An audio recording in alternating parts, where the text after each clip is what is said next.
Serial killers that are still on the loose. According to the FBI, there could be up to 50 active serial killers in the United States right now. That's literally one serial killer for every state in the United States. For this year's Halloween special, I knew I wanted to talk about serial killers, but I also knew I wanted to make it extra creepy, which is why I wanted to discuss not serial killers who we all know and have been put to jail or put to death. I wanted to discuss serial killers that are currently active or still on the loose to this day. Being on the loose and being active are two different things, which is why this video is a bit of a double feature. I'm going to start by going through every serial killer who is still walking among us, and then I'm going to build up to not only serial killers who are on the loose, but are also on the loose and active to this very day. So without further ado, let's talk about killers that could technically kill you. The I-70 killer. The year is 1992. You are the manager working at a local shoe store, and you've just began your shift. Today was like any other day. You were alone in the store, and the store was quiet. That was until one peculiar-looking man walked in. He enters the store looking directly at you and doesn't say much, although he asks you if you could find something for him in the back. You oblige and walk in the back,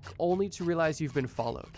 And before you can understand what's going on, you hear the click of a gun, and your life flashes. Unfortunately, that is a real story of one of the victims of the I-70 killer. And this victim was one of many. The I-70 killer is named after the I-70 highway because every single one of the murders attributed to him has taken place only a few miles off of the highway. For those unfamiliar, the I-70 highway is one of the longest interstates or highways in the entire United States and runs from Utah to Maryland. That alone is an interesting fact we'll get into later, but more on the killer himself. It's believed that the I-70 killer was most active from 92 until 94. Although murders as recently as 2001 have also been attributed to him. Very little is known about the I-70 killer, and every murder that is associated with him is because of the extremely consistent methodology this man used. Almost every victim of the I-70 killer follows the same criteria.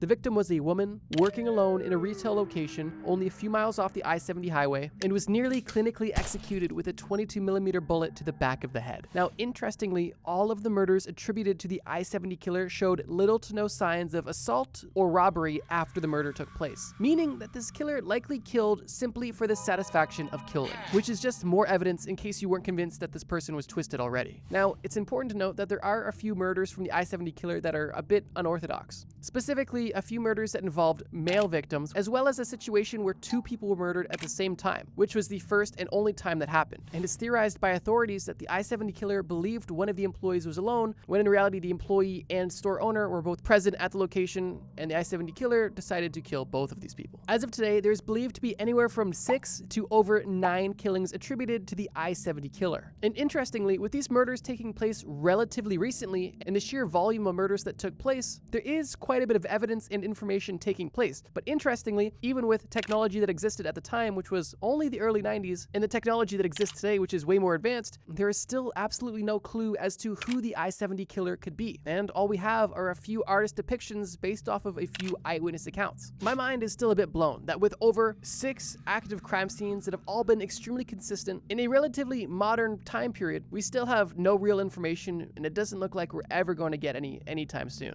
And for people who claim to have seen the I-70 killer, they said that they saw a skinny white man, roughly 5'7" to 5'9", in their 20s to 30s at the time. Authorities across the United States are still actively searching for the true identity of the I-70 killer to finally bring him to justice. And today, investigators believe that the I-70 killer is likely between the ages of 52 and 70, meaning that it's extremely likely that he's still alive and roaming the streets today. Although it's believed that he's either retired from killing or simply changed his methods so his new murders cannot be attributed to his now infamous persona. The I-70 killer wasn't the only killer of this kind. There's also an I-70 strangler and an I-65 killer, but even those aren't all of them. And in a press release, the FBI has even stated explicitly that a disproportionate amount of murderers and serial killers have been truck drivers, simply because their lifestyle is so conducive for serial killing. They're consistently traveling city to city, they're hanging out in locations that are relatively temporary, rest stops, gas stations, and they always have a reason to be going somewhere. And truck drivers and trucks, for the most part, kind of fly under the radar. In regards to the I-70 killer specifically, the authorities don't know what his occupation was, but they do believe that he was either a truck driver, a drifter, or somebody who traveled on I-70 frequently for work. So I guess all I can say is, if you're traveling on I-70 and see a man who looks something like this, keep your distance. The Eastbound Strangler. The year is 2006. You and your dog are staying in a cheap motel outside of Atlantic City because you've fallen on pretty hard times, and you decide to go out for your daily walk.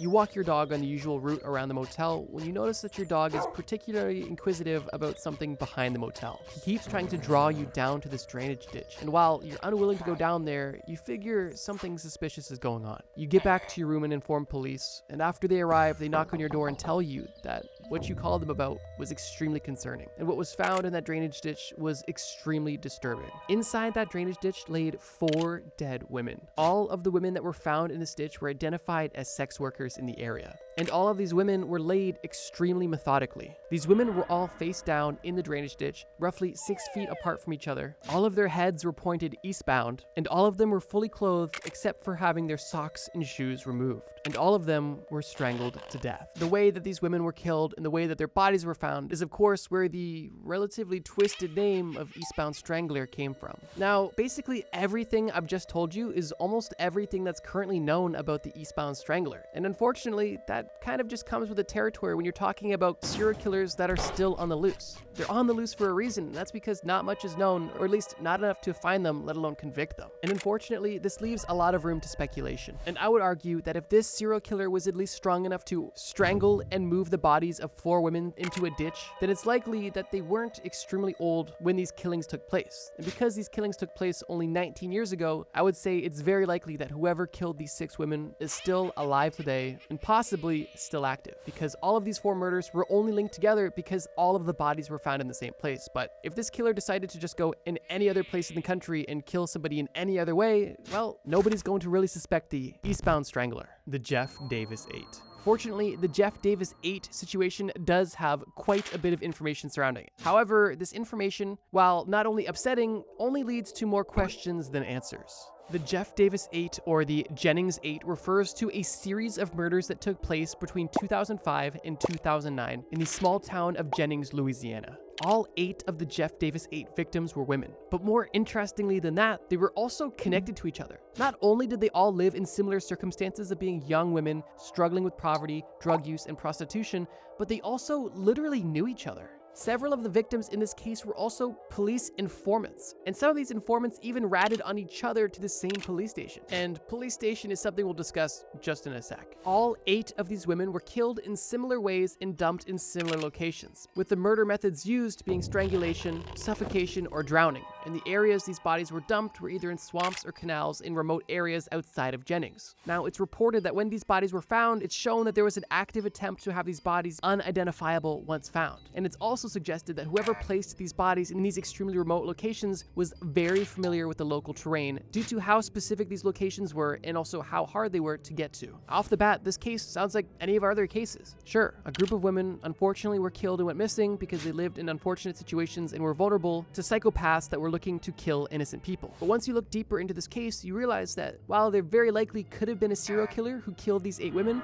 it's also very highly suspected that there was some police involvement. And the theories on the involvement of these police varies drastically. Some people believe that the local authorities not only executed the planning, killing, and hiding of these women's bodies, while others suspect that the local police were simply complicit in the situation and didn't put much effort into investigating the situation simply because of who the victims were. Now, whether you believe that the Jeff Davis 8 killer was a single serial killer or potentially a group of people involved in law enforcement, the same conclusion can be drawn. Nobody has ever been charged for the murders of these 8 women, and unfortunately, it doesn't look like anybody ever will, which means that the lunatic or lunatics who killed these 8 women are definitely on the loose and walking among us today. To me, this is another case that just rings so odd because there was literally 8 murders that took place over 4 years in super modern history. Like, we're talking 2005 to 2009. Like, the technology wasn't where it is now, but it was definitely advanced enough to have some progress on this. So the fact that 8 murders can take place in 4 years in the exact same place and nothing ever comes of it is extremely suspicious, which is why, for that reason, I don't think that looking more closely at law enforcement is a bad idea. And if you watch some of the documentaries or read some of the books about the situation, then you'll definitely get a deeper perspective on the potential law enforcement involvement. The West Mesa Bone Collector. The year is 2009. You are an active outdoorsman, and this time you decide that something that could be fun to try is testing your survival skills in the middle of the desert. And that's when you decide to try living off the land in Albuquerque's West Mesa. You spend your first day on the trip hiking and getting familiar with the landscape,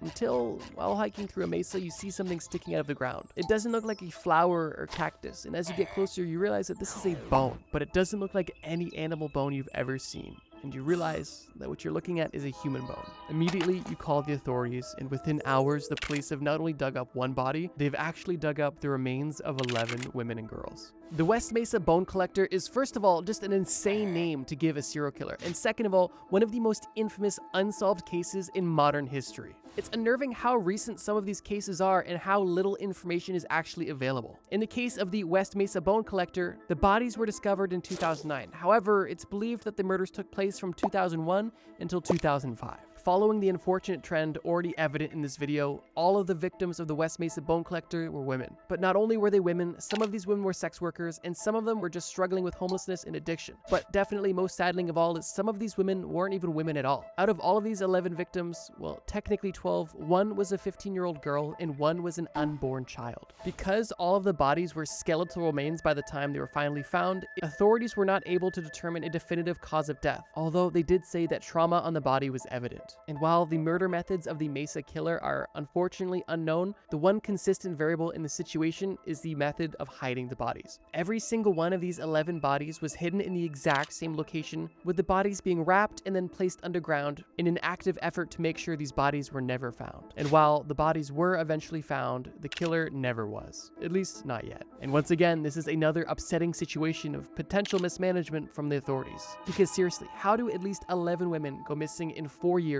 without anybody saying anything? And then when all of these women are found in the exact same location, even then, nothing is then known or discovered for the next 20 years. It's so disheartening. And I didn't mean for this video to be a bummer. It was kind of supposed to be scary, but I guess with this sort of situation, comes with the territory. But regardless, with these murders taking place only from 2001 to 2005, it is extremely likely that the killer who executed these murders is still alive today and walking among us. The Rainbow Killer. The Rainbow Killer is the first killer we're discussing that is not from the United States. Although the serial killer does still have a stereotypical insane serial killer nickname. And the Rainbow Killer got his nickname because he was targeting and assassinating gay men in Brazil. Whoever is giving these serial killers names seriously needs to chill. But back on a serious note, the murders executed by the Rainbow Killer took place between 2007 and 2008. And during this time, it's believed that the Rainbow Killer killed at least 13 gay men, all between the ages of 20 and 40. And all of them being shot in the head. Like some of the other cases in this video, it was suspected that the alleged serial killer could actually be a member of law enforcement. However, in this situation, this was something that other authorities took seriously. And in 2008, the same year that the murders were actually ongoing, the Sao Paulo Public Safety Department actually made a public statement announcing that the killer might actually be a police officer, which I think is a very bold and respectable claim for the government to say. Like, if one of their own is doing this, it's important that they be able to speak up about that. Interestingly, later that same year in December of 2008, a Brazilian police officer was actually arrested because an alleged eyewitness stated that he saw this police officer kill a gay man by shooting him 12 times. And on top of this, another eyewitness reported to authorities that they saw the same police officer often hanging out in the same park where all of these gay men were being harassed and killed. Now, with two very strong eyewitness claims, obviously there was a case against this police officer. And for the first time in this video, it seems like there may be justice served. However, that was not the case, because in 2011, 3 years later, the police officer that was alleged of killing this gay man and potentially being the Rainbow Killer was released after his trial because it was declared that he was not guilty by the jury. And whether you believe that it was actually this police officer or someone else entirely, the end result is the same. The Rainbow Killer, responsible for killing over 13 gay men, is still on the loose to this day.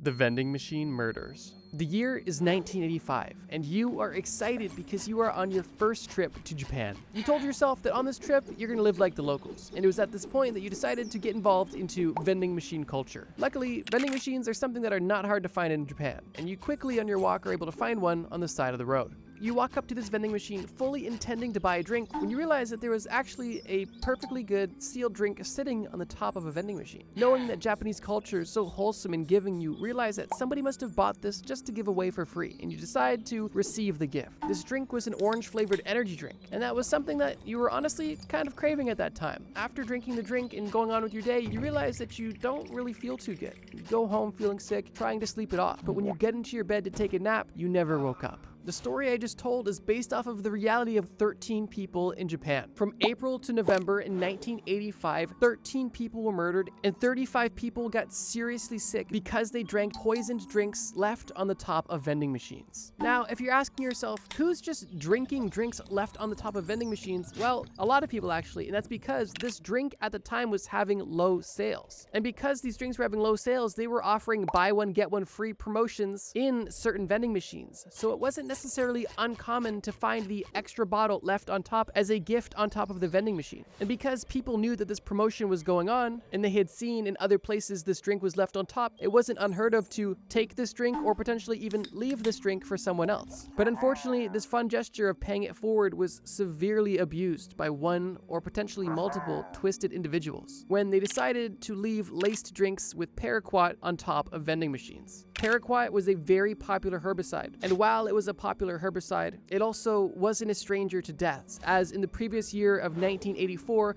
over 1,300 people took their own life by ingesting this toxic substance. The ways in which these victims died varied pretty significantly, with some victims dying within hours of drinking the poisoned beverage, with others dying after 6 weeks of excruciating pain. The Japanese police never received or discovered any leads associated with this string of murders. However, they believed that this string of poisonings was all executed by a single person. There was never any video evidence of this individual, and there was no physical evidence, and the only true response to this entire situation was nationwide prevention campaigns to further prevent poisonings with other products in Japan. However, those didn't stop future poisonings, because in 1998 and even in 2019, there was other reported cases of intentional poisonings via a beverage, with some of those also using the same toxic agent, paraquat. This situation is just super disturbing, but in a different way to the other murders, because there was no in-person violence, there was no motive, there was no specific target, there was no trend. He didn't know or care if he was poisoning women, children, elderly people, pregnant women. They just wanted to kill people, and unfortunately, they did exactly that and got away with it. Considering these murders took place in 1985, there is a chance that whoever executed these murders could be dead by now, potentially by natural causes or other. However, I would say that it's also likely that whoever did this is still roaming the streets of Japan today, and unfortunately, still a free individual. Just to give you some context about how little information there really is in all of these unsolved cases, the numbers that I gave you about how many people were sick and died only came out in 2012, meaning that from 1985 until 2011, not much was known about how many people died during this stint of poisonings or how many people were injured at all. And it's for this reason that a lot of the serial killers that are still on the loose are from at least over a decade ago, because it takes so much time to gather small scraps of information that are available and connect the dots. But the reality is, with these situations, these people are on the loose because information was not available or was simply not put to good use. The Danilovsky Maniac. Maintaining our now international theme, we next have a serial killer from Russia. The Danilovsky Maniac is a serial killer who committed at least 7 murders between 2004 and 2007 in Shapovitz, Russia. This killer is known as the Danilovsky Maniac because 3 of the murders he committed took place in an abandoned construction site on Danilovsky Street. Like every other depraved individual on this list, this killer targeted women. He would assault them, kill them, and then hide their bodies in construction sites across his city. And multiple of his victims were girls under the age of 18. The Danilovsky Maniac is believed to be active as early as 1999 and as late as 2010. And with nearly 11 years of crime, 7 confirmed killings, and 14 possible killings, there was quite a bit of information being processed by the police. However, nobody was ever caught. But this wasn't due to a lack of effort. In 2008 alone, over 200 people were interviewed to see if they knew anything or potentially were the murderer, and the police were even offering up to 500,000 rubles for any information. However, this reward has still gone unclaimed. One disturbing trait that was common for the Danilovsky Maniac was that he would leave crude drawings at the scene of each murder to essentially taunt police. These drawings were graphic in nature and extremely upsetting considering the context. As of 2024, authorities have not publicly named any suspects in this case, and all of the cases associated with the serial killer are unfortunately unsolved. The only information that the authorities are able to give publicly is that they believe that the serial killer is likely alive and potentially between the ages of 58 and 73, and and may have bald spots in their hair. And if that description sounds extremely vague to you, well, that's because it is. I feel like at least 40% of Russia's population fits that description, so it's not very helpful. Although, even this minuscule amount of information is better than the no information available in some of the other cases we've discussed on this list. It's no secret that we've discussed some seriously sick and twisted individuals so far on this list. However, we're not done yet, because like I mentioned, we're going to end the video with serial killers that are on the loose and active to this very day, with confirmed kills within the last few years, or potentially even more recently. And if you thought there was limited information about these serial killers we've discussed so far, well, buckle up, because all of the active serial killers we're about to discuss have almost nothing known about them, and that's, like I mentioned, part of the nature. One thing that I've learned from making serial killer videos and kind of researching serial killers in general is that serial killers are more or less of a retrospective game. It typically takes many years after the fact for authorities to be able to piece things together and put together a proper timeline of exactly what happened and connect all of the dots that tie a single killer to all of the different victims. Now, with that being said, that doesn't mean that there's nothing for us to discuss. There's just not many examples and they're relatively vague, which is why I'm going to do a bit of a speed run, and the speed run is about to get crazy. But not as crazy as how many of you aren't actually subscribed. So if you do enjoy these videos and like my cute pumpkin outfit, then consider being a bro and subscribing. We're getting so close to 1 million subscribers. But okay, let's go through this speed round of serial killers that are active right now. We're starting in Mexico, and it's not necessarily one individual, it's actually a place. And this place is known as the Highway of Death. It's basically a 136-mile stretch of a federal highway that since 2022 has seen the death of at least 71 individuals who have been provably murdered. Beyond these 71 proven murders on this highway, there's believed to be over 200 potential murders that have taken place on this highway since 2020, and the number is still only going up. It's not necessarily believed that only one serial killer is responsible for all these murders, and authorities believe that this is most likely the work of cartels, but they have explicitly said that they are not writing off lone criminals to also be responsible for some of the murders that have taken place on this highway. Meaning that if anything, this stretch of highway is not home to just one serial killer, but multiple. 18 different individuals who were attacked on the highway and survived all claimed that they were abducted by armed men and tortured before being released or escaping. And while no motivation is given beyond that, it further adds to the theory that cartel intervention is happening. Although, if the cartels are doing this, begs the question of what is their motivation? Just because somebody's a member of the cartel, that doesn't mean that they're not a rogue serial killer on their off time. Another ongoing situation that's taking place not in Mexico, but in Canada is known as the Highway of Tears. On the now infamous Highway 16 in Canada, from 1970 up until the modern day, like right now, over 80 women and girls, primarily Indigenous women and girls, have been murdered or have gone missing while walking on the side of this highway. With this string of murders ongoing now for over 50 years, it is believed that murdering innocent people on this highway has become more or less of a multi-generational tradition among seriously twisted individuals. And it's believed that not one, but many individuals have killed innocent women on this highway for a plethora of disturbing reasons. Going right back down to Mexico, we're discussing the toy car murderers. This is once again not necessarily one killer, but a group of killers who live in Sinaloa. These murders took place from 2019 to 2023 and still may be ongoing to this day. They have 5 proven victims and 6 possible victims. And this killer or group of killers are known as the toy car killers because they are specifically targeting car thieves. Yeah, like this is some Dexter stuff. These individuals are identifying car thieves, shooting them in the head, leaving them for dead, and leaving toy cars on their body as a calling card. Authorities believe that this is some form of vigilante justice, and the actions are being taken out by either one person or a group of organized people, all with the same hatred of car thieves. Having a serial killing calling card in 2023 is some seriously diabolical stuff. And don't get me wrong, stealing somebody's car is really messed up. But if you're going to create an organized crime murder vigilante justice group,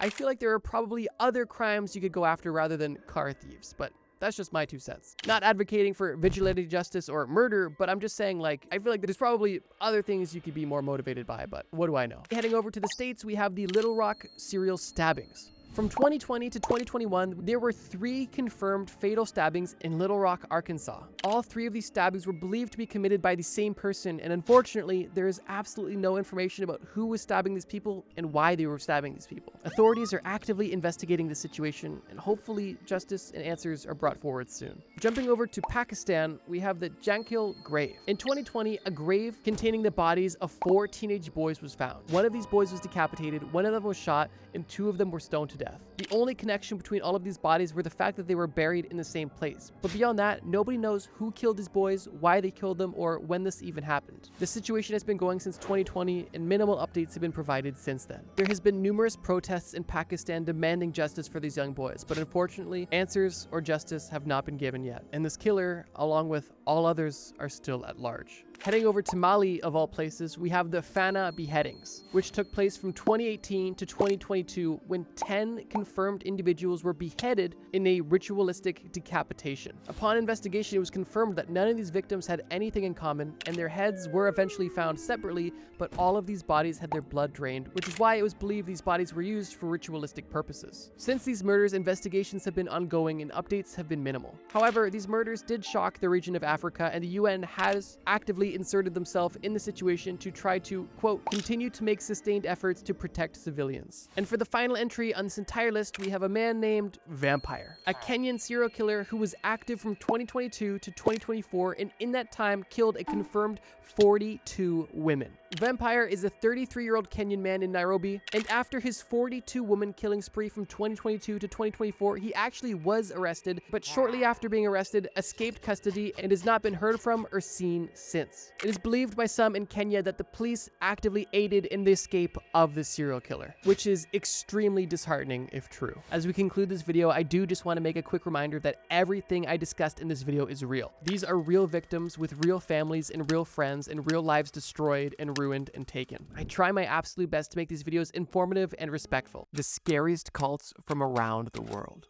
Imagine you're standing on the street just minding your own business when you get approached by a couple and they have some important information for you. They tell you that they are spiritual guides and they can help take you to a next level of existence beyond Earth and human comprehension. They say that you can transcend humanity by transforming into an immortal extraterrestrial being. It sounds like an interesting proposal. So you take a flyer and attend a meeting, and at this point you can go either one of two ways. Your suspicions are either confirmed and you realize that you spoke to crazy people, or you believed you talked to some of the most important people ever, and in that instance, you just joined a cult. This cult is known as Heaven's Gate, and it was an American cult founded in 1974 by Marshall Applewhite and Bonnie Nettles, who, like I mentioned, saw themselves as spiritual guides to a next level of human existence. Without spoiling the ending, Heaven's Gate is most commonly known for its mass suicides committed by its members, but the story goes a lot deeper than just the headlines. Nettles and Applewhite first met in 1972 and went on a journey of spiritual discovery together, and came out on the other side identifying themselves as two witnesses of Revelation, or the Book of Apocalypse in the Bible. This claim alone, and some clever convincing, was reason enough for them to start attracting hundreds of people to start at least paying attention to their movement in the mid-70s. And after a few years, they even had over a dozen members adopting a monastic lifestyle, dedicating their life to Heaven's Gate, and giving up all worldly pursuits beyond this cult, which is insane. This cult is commonly recognized as a UFO religion, primarily because the central belief of this group was that the followers could transform themselves into immortal extraterrestrial beings by rejecting their human nature. By rejecting this human nature, they would, by default, ascend to heaven, or what they would refer to as the next level. This cult primarily grew by Applewhite and Nettles trying to contact other extraterrestrials, aka like-minded people, aka other crazy people. They took out ads and flyers to promote meetings where they would recruit disciples that they called the crew. At these events, they would purport to represent beings from another planet who were looking for patients for an experiment. That alone is already creepy. They got straight to the crazy even on sign up. There was no easing into it, it seemed. They mentioned, though, that those who agreed to take part in their experiment would be brought to a higher evolutionary level. An interesting proposal, potentially, but still, red flags are everywhere. In 1975, Applewhite and Nettles preached at a motel hall in Oregon, and following that session, over 20 people sold all of their worldly possessions and essentially disappeared off the face of the planet, not being seen by family, friends, or even the general public at all. These people didn't just disappear, but they had become a part of Heaven's Gate, which at this point had already began going underground. Applewhite and Nettles changed their name to Doe and T, and they had led nearly 100 people across the country to ditch their families and join Heaven's Gate. The lore that they came up with is deep,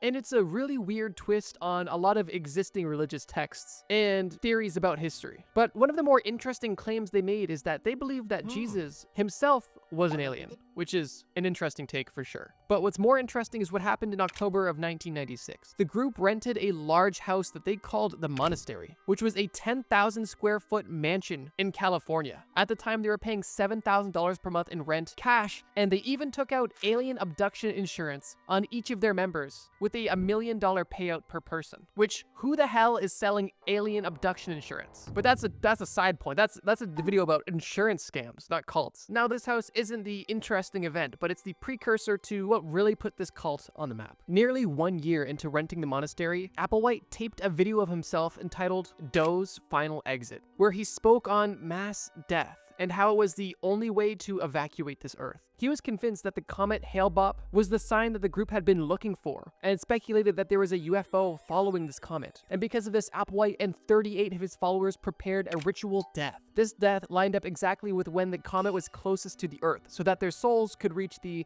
next level. In the following days, 39 people had taken a concoction of vodka and poison, and, like you may have guessed, died. There is so much crazy and honestly disturbing lore to this cult, but I think the best way to describe it is that they believe that humans were boring, aliens were cool, and if a human wanted to become an alien, they had to die. It's amazing what people are willing to believe and dedicate and sacrifice their life for. Oh, and if the Heaven's Gate logo looks familiar, Lil Uzi Vert used it as inspiration for his album cover, which is odd. But assuming you're a semi-reasonable person, you're likely not interested or swayed by the claims of an afterlife and UFOs and being a part of the Bible from random strangers. What a reasonable person may be interested in, though, is a community that worships God, people that are like-minded in faith, a faith that at surface level seems semi-reasonable. In this instance, you may be interested in the Children of God. This name already may sound familiar, and that's because Nick Crowley, a great YouTuber, just made a video about some of the lore involved with this cult. Specifically, the TV programs this cult was producing, which was insane. It was essentially propaganda pieces for children. And spoiler alert, it was pretty disturbing. But we'll get to that. The Children of God lore is deep, and I'll do my best to summarize it as neatly as possible. The Children of God was founded by a creep named David Berg in 1968. It initially attracted young followers with the message of love, communal living, and devotion, which may sound innocent enough. But the group soon became infamous for its controversial beliefs and practices. Most of these controversial beliefs and practices started to be introduced once the cult was more established. Initially, some of their beliefs were more conservative and aligned with the Bible, although it seemed that the group's beliefs started to morph to fit Berg's personal desires, which we'll get into. For example, initially the group was rather conservative and didn't even believe in hand-holding until marriage.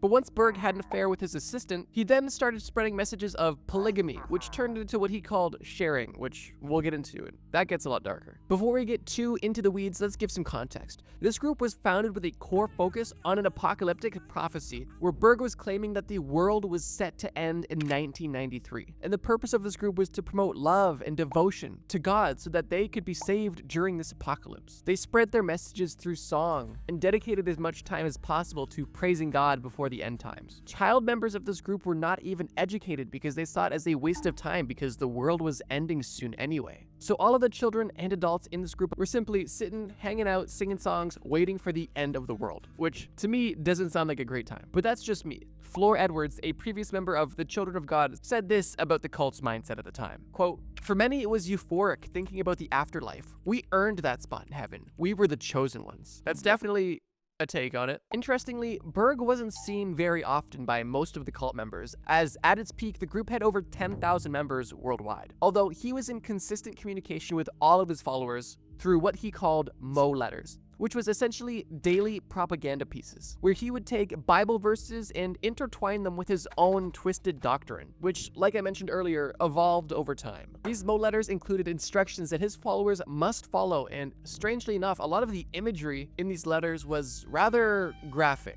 We'll say that. According to ex-members of the Children of God, Mo wrote over 3,000 of these Mo letters, which is insane. But these letters weren't the only way that the Children of God was able to get their message out. Like I mentioned, Nick Crowley made a great video about the TV series that the Children of God had created and that was televised called Life with Grandpa, in which he describes the TV show essentially indoctrinating children into the values of the group and the religious beliefs that were unsavory, to say the least. To really paint the picture, there's a scene in the show where a woman is was shown as a robot with literal boobs, and Grandpa, aka David Berg, was talking about how much he loves this perfect woman. And there's many episodes with young girls singing about how their purpose is to cook, clean, and take care of the men in their life. That is honestly just a tame sampling of some of the cool stuff in this cult's kid show. Of course, I'm using cool ironically. Now, going back to the concept of sharing. Without getting too graphic, essentially, Berg was promoting love with no bounds, as he claimed that Jesus created love and sex for people to enjoy, and he thought the best way to honor God was to have it without limits, which to him meant with anybody, at any time, consenting or not,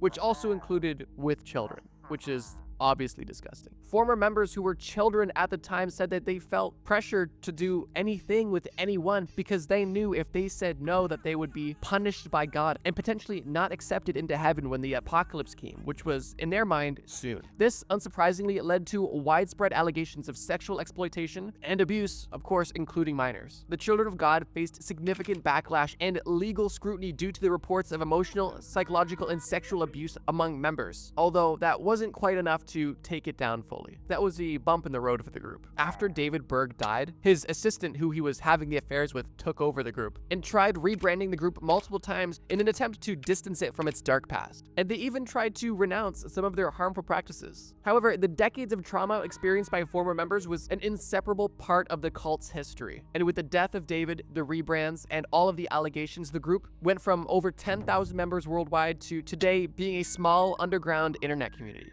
And I personally hope it continues to shrink to the point of nothingness very soon. I'm sure the world not ending in 1993 also had a big part to do with it. Interestingly, multiple celebrities were actually involved with this cult, notably Joaquin Phoenix and Rose McGowan. Rose McGowan described her experience as extremely stressful, like she was walking a high-wire act. She was expected to be perfect physically and was even cut with a knife by another member when she had a blemish on her finger. How Rose was involved in this group was because her father was actually the leader of the Italian branch of the Children of God. But fortunately, once the Children of God started promoting child abuse, her dad separated from the group entirely. Joaquin Phoenix and his siblings in the 1970s were also involved in the group, and even traveled through Central and South America with the group, but didn't remain members for long, as initially they thought it was a dedicated religious group, but found out that it was much deeper than that and cut ties. It's upsetting enough when individuals are tricked into joining cults and doing unspeakable things and having horrible lives, but it's just downright disheartening and depressing when they get their children involved too. Likely unsurprisingly, the Children of God had a extremely high suicide rate, with many ex-members having lifelong trauma, psychological illnesses, and at the very least, horrible, unforgettable memories. But if you're not interested in aliens, and you're not interested in any sort of religious movement, what if a man approached you and told you that he could tell you when you're going to die? This, to anybody, may seem like an interesting proposal, but the more info you start to get, the more the cracks start to show. This man referred to himself as Lou Castor and claimed that he was 1,000 years old and he was the combination of 3 different angels. He claimed that he had died and came back to life and that now he himself can predict deaths accurately, among other things. Potentially one of the biggest draws for some is that Lou claimed that if you were close to him, he could not only predict your death, but bring you back to life, which for most people sounds like a good reason to stick around. But on top of the claims of being resurrected, from a surface level, it looked like the members of this group lived a relatively lavish lifestyle. Lou had a compound in Wichita, Kansas, where he had 10 members of the group living with him. Everybody who was completely provided for with food, shelter, technology, toys, gadgets, ATVs, luxury vehicles, anything these members could want, they had, and it was all provided for by Lou. But interestingly enough, nobody knew what Lou did for work. He said he had stocks and bonds and a cattle ranch down in Texas, but nobody could directly pinpoint his wealth, and it didn't seem like anybody was extremely concerned because they were directly benefiting from it, although it definitely came with a price. Having a 10-person commune with luxury vehicles in Wichita, Kansas, definitely drew attention. But for this cult, that wasn't an issue. And Lou was an active participant in the community. He would donate to the police, have community-wide barbecues in his backyard, and even had an ATV track on his 10-acre property where anybody could come and enjoy the track. This sense of community definitely allowed people to feel a little bit more comfortable, and I think people assumed that if he had something to hide, he wouldn't be so flashy, which may seem reasonable, but you could also say this is more or less of a John Wayne Gacy approach. But here's the thing. Behind closed doors, unspeakable things were happening, and although on the surface it seemed like an outgoing, luxury lifestyle of cool people just having fun, it was really anything but that once you got to the core of the group. When Angel's Landing went from Texas to Wichita, Kansas, they actually gained 3 new members: Lou's real estate agent and 2 young daughters. This real estate agent sold Lou the property, and upon meeting him, she felt very compelled to not only be close to him, but protect him. And he shortly after confessed to her that he was an angel. Because of this information, this real estate agent uprooted herself and her 2 young daughters from Missouri to Wichita, Kansas to join the commune, leaving her husband and her children's father behind. I'm assuming you can guess where this is going, and it ended up with Lou assaulting and abusing both of these young girls. But not only that, combining it with mental manipulation to make them feel like it was almost normal, which it obviously wasn't at all. In 2003, the story got a lot more publicized, as one of the members living in the commune had passed away. This member had seemingly fallen, hit their head, and then fell into the pool, which caused them to drown and die, which obviously got a lot of attention but wasn't necessarily considered suspicious, at least not legally. The death aligned with most accidental drowning deaths and was not considered for having any foul play, although that didn't mean that there wasn't any questions stirring about this commune within the community. At this time, unbeknownst to Lou and the rest of the commune, the police were actually closely monitoring the commune, but not for the reasons you may have thought. They were being monitored by the narcotics department because Lou had unexplained wealth, and their assumption was that there was an illegal drug operation or something along those lines funding this 10-acre ranch with seemingly unlimited money. And with the news breaking of this death on the property, some members in the community had their own questions as well. This member that they lost was considered to be the mother of the group, and she was Lou's right-hand woman. And it was a tragic loss within the group and outside of the group, as she was somebody that people looked up to and at least had a positive relationship with publicly. Following the death of the member who passed away in the pool, the other members of the group were waiting for Lou to bring her back, as he claimed that this was a ability of his. And after some time passed, Lou changed his story and claimed that he doesn't want to bring Patricia back. Lou claimed that where Patricia is now is much better than where we are, and that our goal is to meet her where she's at and not to bring her back here. And I suppose that was a satisfactory response to some of the members. And although the death was ruled as accidental, the FBI was interested, to say the least. They began looking into a Lou Castro and realized that there is no record of this person existing. No documents, no birth certificate, no driver's license. They were dealing with a ghost, until they found one piece of information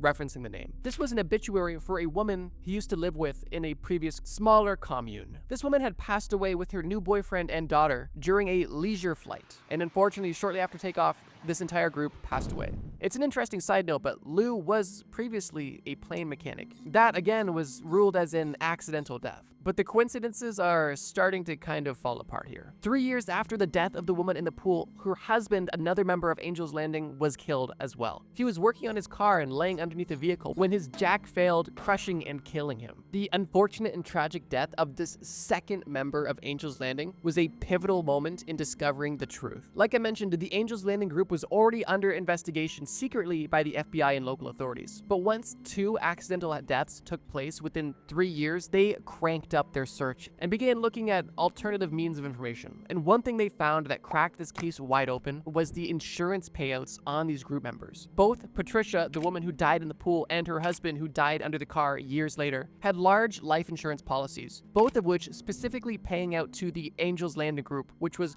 100% controlled by Lou Castro. Each of these policies paid out over $1.2 million. And suddenly, things are starting to make a lot of sense. Somebody who's able to predict deaths and then have them magically happen, somebody who has accidental deaths magically follow him around, and somebody who has an unexplainable amount of wealth, but no source of income. All now starts to make a lot more sense when you realize that there may be some foul play going on here. But in case that's not enough to make you convinced that there was something really strange going on in this cult, 2 years after the husband of the initial woman who died passed away, there was a third death within the group. It was the death of the real estate agent who moved into the commune to protect him. This same woman that had 2 young daughters in the group. Lou got her 2 young daughters together and told them that it was her mother's time and that she was going to die shortly. Obviously, they were extremely upset and didn't want to believe it, and they told their mom. And their mom didn't seem too fazed and reassured them that she wasn't going anywhere and that she was going to be fine. But unfortunately, 2 days later, she passed away in a horrible car accident. And at that point, detectives were no longer allowing this to go on anymore. Once again, a life insurance payout was due to hit Lou's account any day. And coincidentally, the previous balance was getting pretty low from the last payout. It's almost like this was how he was funding his lifestyle. At this point, detectives were were just going to his property and had a unique plan to collect fingerprints to try to get more information. They knocked on Lou's door and they told him that they were looking for information on local criminals and had pictures of criminals that they wanted him to potentially identify. The detectives entered his home and were starting to show him pictures, hoping to get fingerprints on the photographs, but they noticed that Lou was only grabbing these photos with his fingernails, meaning that he knew what was going on and that they were not going to get any fingerprints. Eventually, they were able to get him on charges of bank fraud, but realized that they needed to get him on these murders if they wanted him to serve any substantial time. And at this point, the stars almost aligned, because the eldest of the two young girls who were a part of this group at this point was an adult, and had met a man who shortly became her boyfriend. Not long into dating, they had a moment and she opened up to him about everything. And that night when she went to bed, he went to the FBI website and informed them about everything that was going on in this strange cult in Wichita. Surprisingly, they were quick to respond, collected her statement, and began a full-blown investigation on all of these claims. At this point, they were able to speak to the younger daughter as well, where they were able to collect all the information they needed to put this man away for a serious amount of time. During this Lou person's trial, it was revealed that his name isn't Lou at all, and that was only one of his many aliases, and that his name is Daniel Perez, and he has an extensive history of sexual abuse and much more. And the result of this trial happened in 2015, when Daniel Perez, aka Lou Castro, was sentenced with 80 years in prison. Unfortunately, all of the deaths involving Angel's Landing were still ruled accidental, but they did have a strong enough case through all of the other crimes to put him away for the rest of his life. Okay, I know this is a cult video and not a true crime video, but for Angel's Landing specifically, the beliefs were rather simple. And it wasn't even super religious, honestly. This mysterious, wealthy man just claimed that he was an angel and could predict deaths and save people near him if they did die. And he also required intimacy with children to maintain his powers. Although, in reality, he was just a pedophile who was killing his own cult members for insurance payouts to fund his lifestyle. So the religious beliefs are simple, but the lore of the actual story is insane. And I thought you guys would appreciate this twisted story. I know we focused on a lot of mind-bending, twisted, pseudo-religious, disgusting beliefs, so I wanted to kind of focus on the reality of the life in these cults in this story. But the more research I did, the more invested I got in this story. And, well, here we go. Before we get into the last cult of this video, I just want to say that it is the unfortunate reality that there is so many crazy and scary cults that have existed and still exist to this day. And although I hand-selected a few for this first video, I do have a sizable number of other cults I do want to discuss, although I didn't want to make this video extremely long in case it wasn't something you guys were interested in, because I haven't really discussed cults on the channel before. So if you guys are interested about more scary and truly disturbing cults, let me know in the comments or leave this video a like. This sort of engagement helps me understand what videos you guys actually want to see. But with that, let's get into our final cult, of this video at least. Let's say that you have absolutely no interest in any sort of religious group at all. Let's just say that you're interested in history, and let's say that maybe you found a particular interest with the Knights Templar, the Catholic military group tasked with protecting the Holy Grail. Perhaps that's an area of interest for you. Well, what if you were approached by some individuals who claimed to be the descendants of that military group and claimed to hold their ideals and then some? You may be interested in hearing them out. And what if these people claimed to you that not only were they the descendants of the Knights Templar, but one of the members was also the reincarnation of Moses from the Bible and King Tut's dad? At that point, you're likely gone, but let's say you're still a little interested. But here's the catch. Even if you're potentially interested in hearing them out, you have to be approved. Specifically through a sizable donation, as this cult is a pretty elitist group, with a group size at its peak of only around 300 to 400 members. So unless you were really wealthy, you weren't even able to hear them out, because they believe that only the richest were even worthy of hearing their message. This was the message of the Order of the Solar Temple, a Neo-Templar movement and a cult. This group had members in Canada, Switzerland, and France. One of the founders of this cult actually had a child with another cult member and believed that this child was a perfect child and that it was a higher being, and that any children that were to happen within the cult would be higher beings as well too, to help his daughter on her purpose. The cult grew, and over time there was a lot of mismanagement happening between the two founders who didn't speak much about the direction of the cult. One leader was focusing on the inner workings of the cult, specifically the meditations, ceremonies, and day-to-day management, and the other leader was focused on the recruitment process, essentially running seminars and spreading the message of their special little group. Because this cult required very significant financial backing, members started to become uneasy on where their money was going, as the cult seemed to have not been growing as much as it once was. And this perfect higher-level baby was now a teenager, and she was starting to rebel against her own father as well. And in 1991, one of the ex-members actually sued the group, which definitely started to show the writing on the wall for this elitist cult. And the next year, in 1992, one of the cult leaders was actually arrested for trying to buy illegal firearms in Canada, which is some unfortunate foreshadowing for what's about to happen. Later that year, people were becoming more and more restless, as not only were they unsure about where their money was going, but at this point there were so many unfulfilled spiritual promises that people were starting to not believe any of the claims of these cult leaders. This is where things get dark.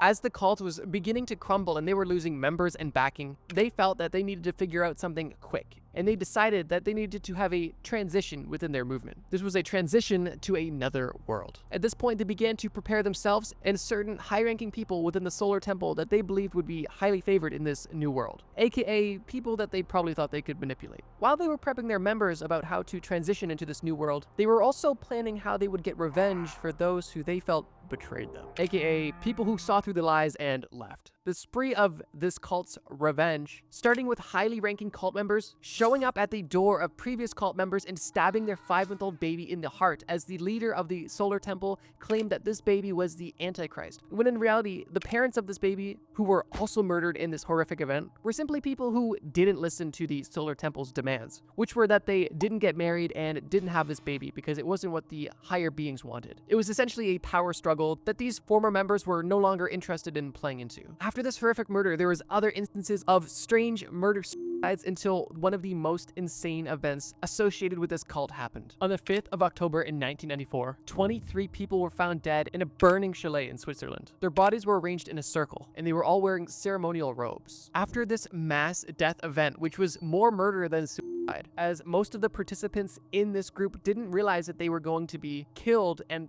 left in a building that would be set on fire. Regardless, in total, 74 people died over the course of the multiple murders and mass murder suicides that happened because of the order of the Solar Temple. And it's not even known how many of these deaths were suicides and how many of these deaths were murders. Because the founders of this cult were killed in these rituals and any of the remaining members went into hiding, the authorities were stumped at what to do because there was nobody to charge and not much that they could do, as most of the participants were gone as well. The result was an extremely strengthened anti-cult movement in Europe, specifically in Francophone Europe. As this event was extremely publicized, the word was finally out about the danger that can be caused by cults. I suppose the one true silver lining about cults is the fact that they always seem to be self-imploding, although even a few moments of existence for the cults that I mentioned today are longer than they should have ever existed. None of these people needed to be hurt, psychologically damaged, abused, assaulted, or killed. And if anything, I hope this video shines a small light on the terrifying world of cults, manipulation, and abuse that's possible. If you enjoyed this video about the scariest cults from around the world, feel free to check out this video about the scariest drugs you've never heard of. We actually have a full 4-part series on this topic, and it's really interesting. Thank you guys so much for watching,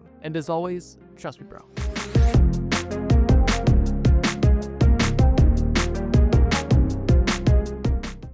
Serial killers that are still on the loose.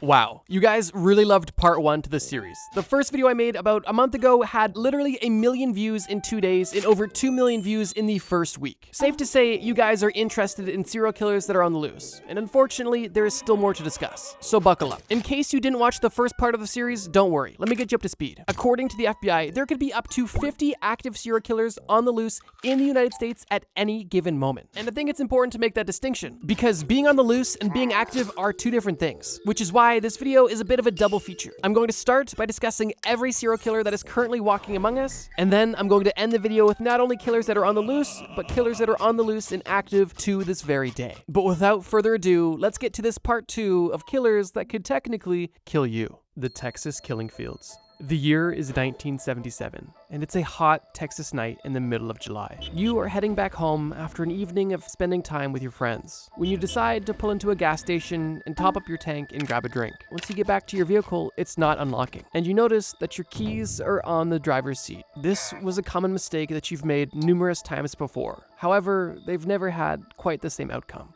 Knowing what to do in this situation, you decide to call your boyfriend, and you find the nearest outdoor payphone, which luckily was only a few feet away, on site at the gas station. As you head over to the payphone, you notice a car pulling into the gas station, but it's not pulling into a bay to collect gasoline. It's pulling up right beside you. Before you're even able to take the phone off the hook, you notice the person in this vehicle asking if you need some help. You politely decline, but tell them you appreciate the offer. The man in the truck almost over-enthusiastically insists that it's not an issue. This man tells you to just get into his truck and he'll drive you the few feet back to your car. He'll park his truck and he'll get all the tools out necessary to help you get your keys out of your car. Reluctantly, you accept the help because you know it's late and your boyfriend is a few miles away. Although, as soon as you get into this man's truck, the demeanor changes, and unfortunately, you would never be seen again. Well, that is, at least for 18 years, because it wouldn't be until March of 2016 when your remains would finally be found. The story you just heard is based on the reality of one of the many victims of the Texas killing fields. This story specifically was based on what happened to Kelly Ann Cox, a 20-year-old woman who went missing on July 15th in 1997 at a Conoco gas station and wasn't found until March 15th, 2016, when investigators were brought to her remains. This extremely upsetting and disturbing story I just told was unfortunately not rare for the Texas killing fields. And the series of events that took place in this situation are extremely consistent with almost every murder that took place. Now, if you're a keen listener, obviously the Texas killing fields isn't a person, it's a location. And that's because the Texas killing fields isn't just associated with one serial killer. It's actually associated with numerous serial killers, all of which we'll get into. But first, let's further discuss this area of Texas as a whole. The Texas killing fields is a nickname that was given to an area of land surrounding the I-45 highway, which is located in southeast Houston, Texas. I know we started the first Killers on the Loose video with the I-75 killer, which may seem similar at face value, but understand that the I-75 killer was only one individual and his murders took place all across the country. And the killing fields is rather a stark contrast, because although all of the Texas killing field killings took place near the I-45 highway, the actual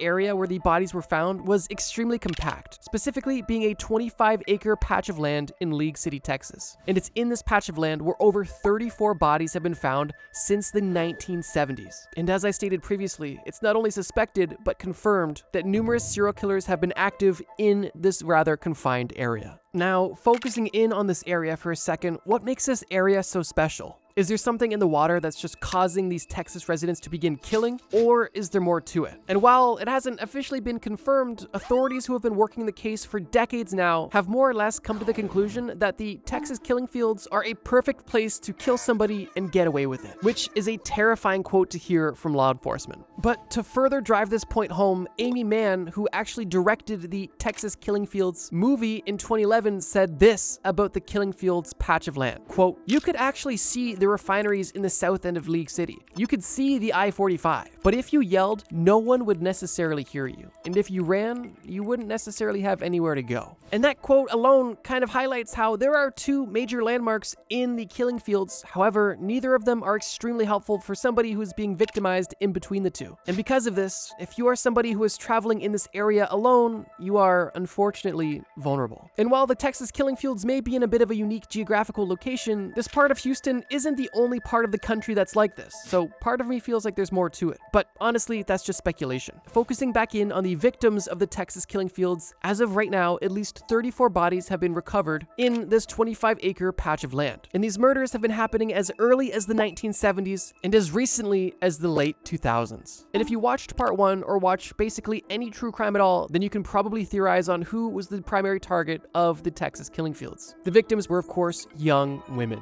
with a majority of these women not being women at all, but literally being children, with some of the victims being girls as young as 12 years old. However, with at least 34 murders taking place in a 25-acre patch of land in a time frame that spans over 50 years, the vast majority of the murders that took place in the killing fields are still unsolved to this day. However, that doesn't mean that none have been solved. And I am now going to discuss the unfortunately small number of convictions that have taken place so far. The first conviction involves Clyde Edwin Hedrick. He was investigated for the suspicious death of Ellen Beeson. During this investigation, he admitted that he and her had both gone swimming in a nearby lake after leaving a local bar, and he stated that while they were swimming, she accidentally drowned in the water. But he also claimed that he only hit her body because he was scared of being accused for foul play, which I think we can both instantly see through. But unfortunately, at the time, no cause of death could be ascertained. And because of that, in 1996, already 11 years after the murder took place, Hedrick was convicted of abusing a corpse and was sentenced to only 1 year of jail. Now, if the story only ended there, it would be unfair of me to call that a murder, because legally, he was only tampering with a body, which is, well, already disgusting. But of course, the story does not end there. In 2011, Hedrick's ex-wife approached authorities and said that her ex-husband would frequently make incriminating remarks about Beeson's death. And it was this information, along with a second autopsy of Beeson's body, that resulted in authorities getting an arrest warrant that eventually resulted in charges against Hedrick in 2014. Hedrick was officially convicted of manslaughter and was sentenced to 20 years in prison. However, he was released in 2021 and today walks among us. Everything I've stated so far is a fact, but if we're willing to dive into a bit of speculation, it's been alleged that Hedrick made 2 jailhouse confessions during his time in prison. And according to these confessions, he claimed to have murdered 2 other women without ever being caught, making this conviction that much more unsatisfying. The second pair of confessions associated with the Texas killing fields come from 1987, when a 30-year-old man named Robert King called the El Paso police, claiming that a year prior in 1986,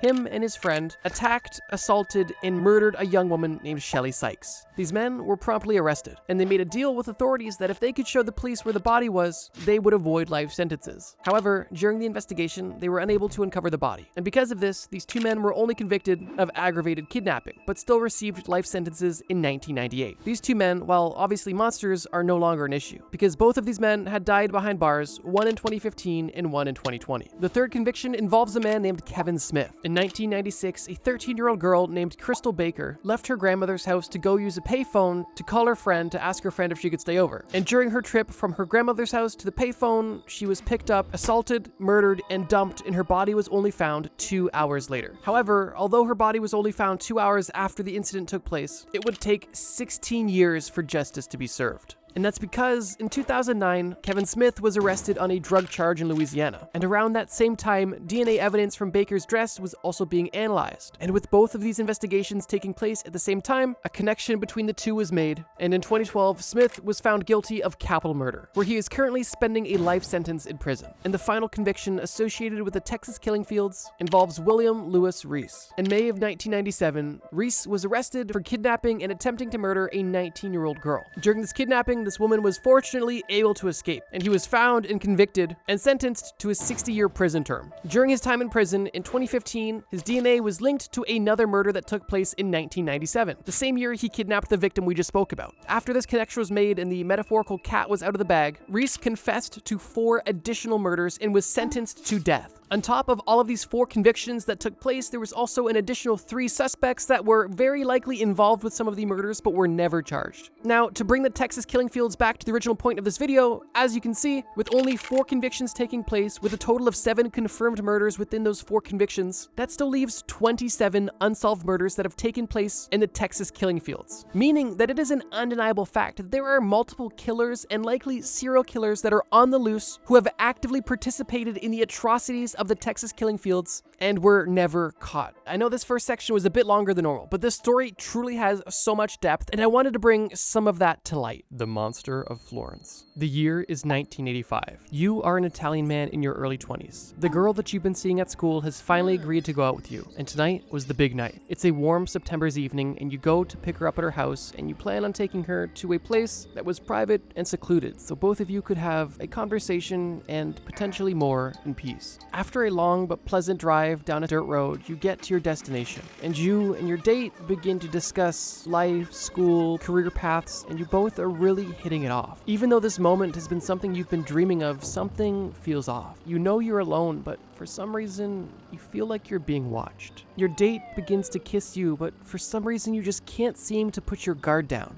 But you ultimately give in. Finally submitting to the moment, you find yourself hearing a branch crack, and you quickly look around. Your date tells you it's nothing and pulls your face closer to hers, and you both continue what you were doing. That is, until you hear a knock on the window of your car. Your date screams, and you are in shock. There is a man pointing a .22 caliber pistol directly at you and your date. One of the best days of your life has quickly turned into one of the worst. And before you could even process the situation, you and your date were murdered. The story that I just told is the unfortunate reality of many of the victims of the Monster of Florence. The Monster of Florence was notorious for numerous reasons, but most notably the sheer depravity of his actions and also the interesting victim selection that he had. As I alluded to in the intro story, the Monster of Florence almost exclusively targeted young couples seeking private, intimate moments, which was something that historically was almost never seen before. The murders themselves primarily took place in the province of Florence, Italy, and within those 2 decades, 8 couples were murdered, resulting in a total of 16 victims. As I previously stated, all the victims were couples, and all of them were in rural areas, typically attacked during intimate moments. But on top of this, the methods of murder in every instance and the aftermath was also the exact same and genuinely disturbing. What the Monster of Florence would do in nearly every murder is execute both of the partners, typically in their vehicle, with a .22 caliber pistol, and then after both of the victims were dead, the killer would then go on to mutilate the female victim with a knife. The final consistencies that took place across almost all of the murders was that the murders took place on Saturdays, typically during a new moon, when the moon was not visible in the sky. For the 2 decades that the Monster of Florence was active, he not only terrorized Italy with his actions, but was also actively taunting law enforcement, similar to situations we've seen with other killers, like the Zodiac Killer. One of the most notable communications that the Monster of Florence had with authorities was when the Monster of Florence literally mailed a letter to the district attorney working the case, and attached to this letter was a plastic bag that contained flesh from the chest of one of the last known female victims. And it was since that communication in 1985 when the Monster of Florence had gone silent. With nearly 20 years of terror and 16 victims, there has to be some information about the murder. And well, there is. But similar to the last case we discussed, the information is spotty at best. And even though convictions have been made, the most popular theory surrounding the entire Monster of Florence situation was that the true killer was never caught and is very likely on the loose to this very day. The most notable conviction was actually overturned 2 years later due to police planting evidence on somebody, and before this individual could have a retrial, he died, and his 2 alleged conspirators were only convicted of 4 of the 8 murders. Admittedly, that summary is a rather large oversimplification of the entire conviction situation. But to spare this section from being as long as the first one, just understand that the only prime suspect that authorities ever had was convicted of 7 of the 8 double murders, only to be appealed 2 years later because it was found out that the police literally planted evidence at his home, and even though this conviction was appealed, this individual died before he could have a retrial, meaning that already there are so many unanswered questions. And as I stated, his 2 alleged co-conspirators were officially convicted of 4 of the 8 double murders, but that still means that there are 4 other double murders that took place with no suspect ever caught and brought to justice. Some people believe that Pajani, the original prime suspect, was actually the Monster of Florence, while others believe that the Monster of Florence was actually not one person but the acts of a murder cult that existed in Florence. And I think one of the most popular beliefs was that the true Monster of Florence was somebody that was not on the radar of authorities at all. They were an elusive shut-in who was skilled and methodical and knew how to stay away from the spotlight. Regardless of which theory you believe, the undeniable consistency among all of them is that the true Monster of Florence was never caught. And although some of these murders date all the way back to 1968,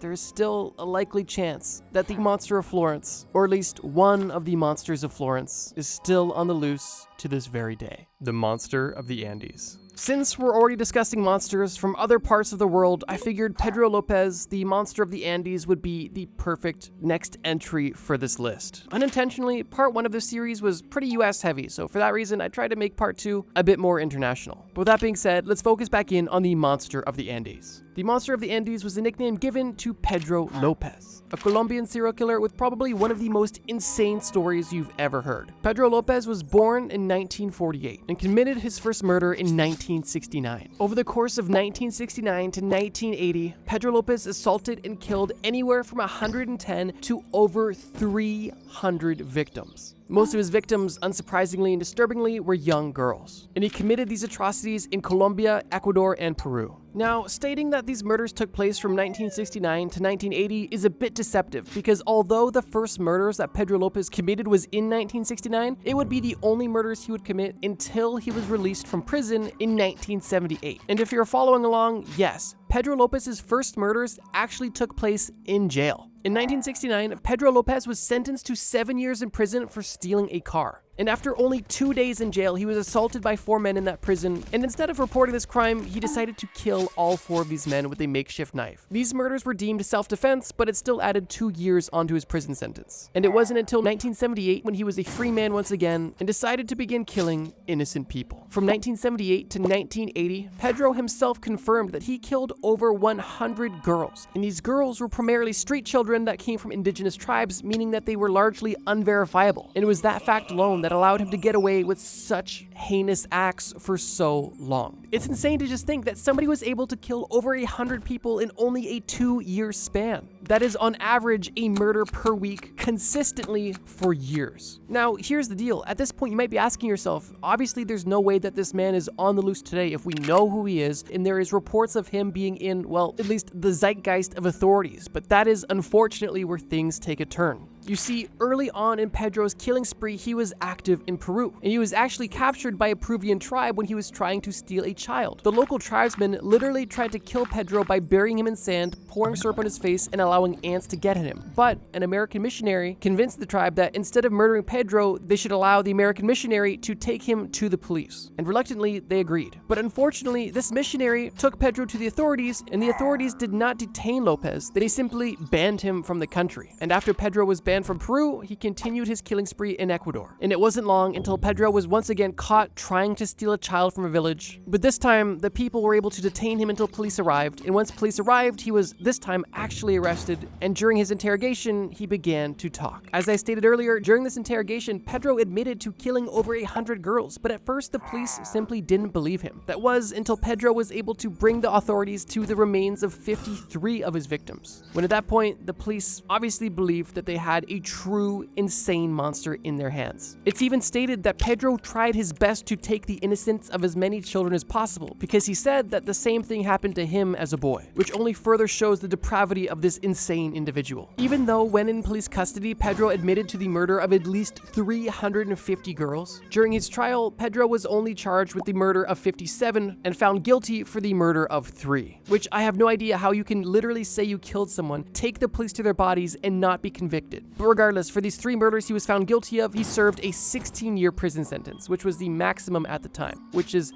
mind-blowing in my opinion. And from 1980 to 1994, Pedro was obviously in prison. Now, if you're asking yourself, wait, that's not 16 years, that's 14 years. You're right. He was actually let out of jail 2 years early, which only further boggles my mind. And then immediately after his release in 1994, he was committed to a mental hospital where he stayed from 1994 till 1998. Now, in case everything I'd mentioned was just truly not disturbing and disgusting and upsetting enough, things are about to get a lot worse. Because in 1998, Pedro was officially released from the mental hospital, and as of 1999, Pedro has officially disappeared and has not been spotted anywhere by anyone. And although legally speaking, Pedro did serve his time and was no longer a fugitive, the fact that he's out of prison blows my mind. But the fact that he was let out of prison and was not tracked or followed or anything blows my mind even further. But the reality of the situation is this. Pedro Lopez, a man who self-confessed killed over 350 young girls in a 2-year span, nearly 1 murder every other day, was only found guilty on 3 counts of murder, and for the last 26 years has been completely off the grid, and his whereabouts are, well, unknown. I don't know about you, but if somebody goes on a mass killing spree of children with the sole goal of taking their innocence, I don't think anything is going to stop them, which is why it's an undeniable fact that Pedro Lopez is on the loose to this day. But it's also my personal opinion that he's likely active, even though he is currently 77 years old. If you're a big true crime fan, then shady or shoddy police work is definitely not something that you're unaware of. But in my opinion, this case is one of the most egregious examples of just poor legislation, resulting in one of the most disgusting serial killers in modern history to be served the equivalent of a slap on the wrist. And I guess speaking of serial killers that could possibly be active currently, I think this is a good point to transition from killers that are just on the loose to killers that are very likely active right now. Before we move on to this more or less speed round of potentially currently active killers, I did just want to say that there was a lot more entries I wanted to put on this list. But as you saw in the first few sections, I went into way more detail than I initially planned on. Regardless, the point I'm trying to make is that there is a lot more on the loose, uncaught killers that I could discuss. So if you do want a part 3, leave a like on this video or comment part 3 to let me know that you would like me to continue this series. It's not a secret that YouTube does not love this sort of content, but if you guys genuinely want it, I will continue to make it. And if you haven't yet, consider subscribing. We're currently on the road to 2 million subscribers. Let's continue. The Buffalo Bayou Killer. I think that this entry is one that a lot of people have been waiting for, and honestly, I was excited to cover it, so let's just dive right into it. In 2025 alone, over 24 bodies have been discovered in bayous across Houston. Notably, a large number of these bodies have been discovered in the Buffalo Bayou specifically. Now, with so many bodies turning up in mysterious places in mysterious ways, it's not unwise to potentially question whether or not there is foul play at play. And it's this thought process that has led to multiple conspiracy theories and the entire idea of a Buffalo Bayou killer, or rather a greater Houston serial killer that is actively on the loose now. Now, candidly, I'm a bit torn in the situation, primarily because there is such little information and this is all so fresh. Like I said in the first video, serial killing investigations are typically long, drawn out, and are not solved for decades, which is why I said previously that unsolved serial cases are more or less of a retrospective game, because you need so much time and evidence to truly connect all of the dots in a meaningful way. But with that being said, what do we know about the facts? Well, basically everything I said. 24 bodies were found in bayous across Houston in 2025. People online think that there is a potential serial killer on the loose right now, and that is not necessarily a crazy idea. However, authorities, specifically Houston police, strongly dispute any claims that there are an active serial killer in Houston. The Houston police doubt there is a serial killer simply because there is no typical pattern amongst these cases they've seen. The demographics of the victims vary widely, the causes of death are not consistent whatsoever, with a good number of deaths being associated with drowning and drug toxicity and other non-violent means. And on top of this, the police recognize that there is still information that is not known, mainly because a lot of these deaths are still pending a final classification, basically meaning that the cause of death for these bodies that are found is still undetermined. When it comes to true crime stories, it's not necessarily uncommon to have police write off the possibility of there being a serial killer when the evidence is so overwhelming, but in this case, I think the police kind of have a point. Should they be outright denying the possibility of a serial killer? I don't think so. But at the same time, if all of these deaths were to be the result of a serial killer, this would definitely be a first, as the victims are not really connected in either way. They're young, old, men, women, everything in between. And as the police stated, the causes of death vary. There's no obvious trauma to a lot of these bodies besides drowning. And I guess speaking about information, one of the families of the victims have publicly voiced their frustration with the Houston police specifically, saying that there has been a major lack of transparency and a huge delay in reporting, which to me is a major red flag, not to even accuse the police whatsoever. But there has just been far too many cases I've covered on this channel and that have just happened generally where the police were obviously negligent and unwilling to accept fault, unfortunately, to a killer or criminal's benefit. But yeah, I wanted to discuss this one first and kind of get it out of the way because honestly, there is no real information and the authorities don't even believe there is a serial killer. It's more or less of an ongoing conspiracy. But because this is all so new and fresh and, well, popular right now, I thought I would at least mention it. And if you have any sort of information or personal experience, feel free to drop it in the comments. Like I said, this is ongoing, so any information or opinions or insights is at least interesting at this stage. The Sleepy Hollow Killer. This entry is definitely less speculative than the Buffalo Bayou Killer we just discussed, although there is not a ton of information available, making it rather short. The Sleepy Hollow Killer refers to a series of serial killings that took place from the 1990s all the way up until 2007. These murders all took place in South Africa, and all of the victims were women, typically sex workers. The Sleepy Hollow murders began happening in the late 1990s, when several women were found assaulted and strangled to death with their own underwear, all within the same city, Pietermaritzburg.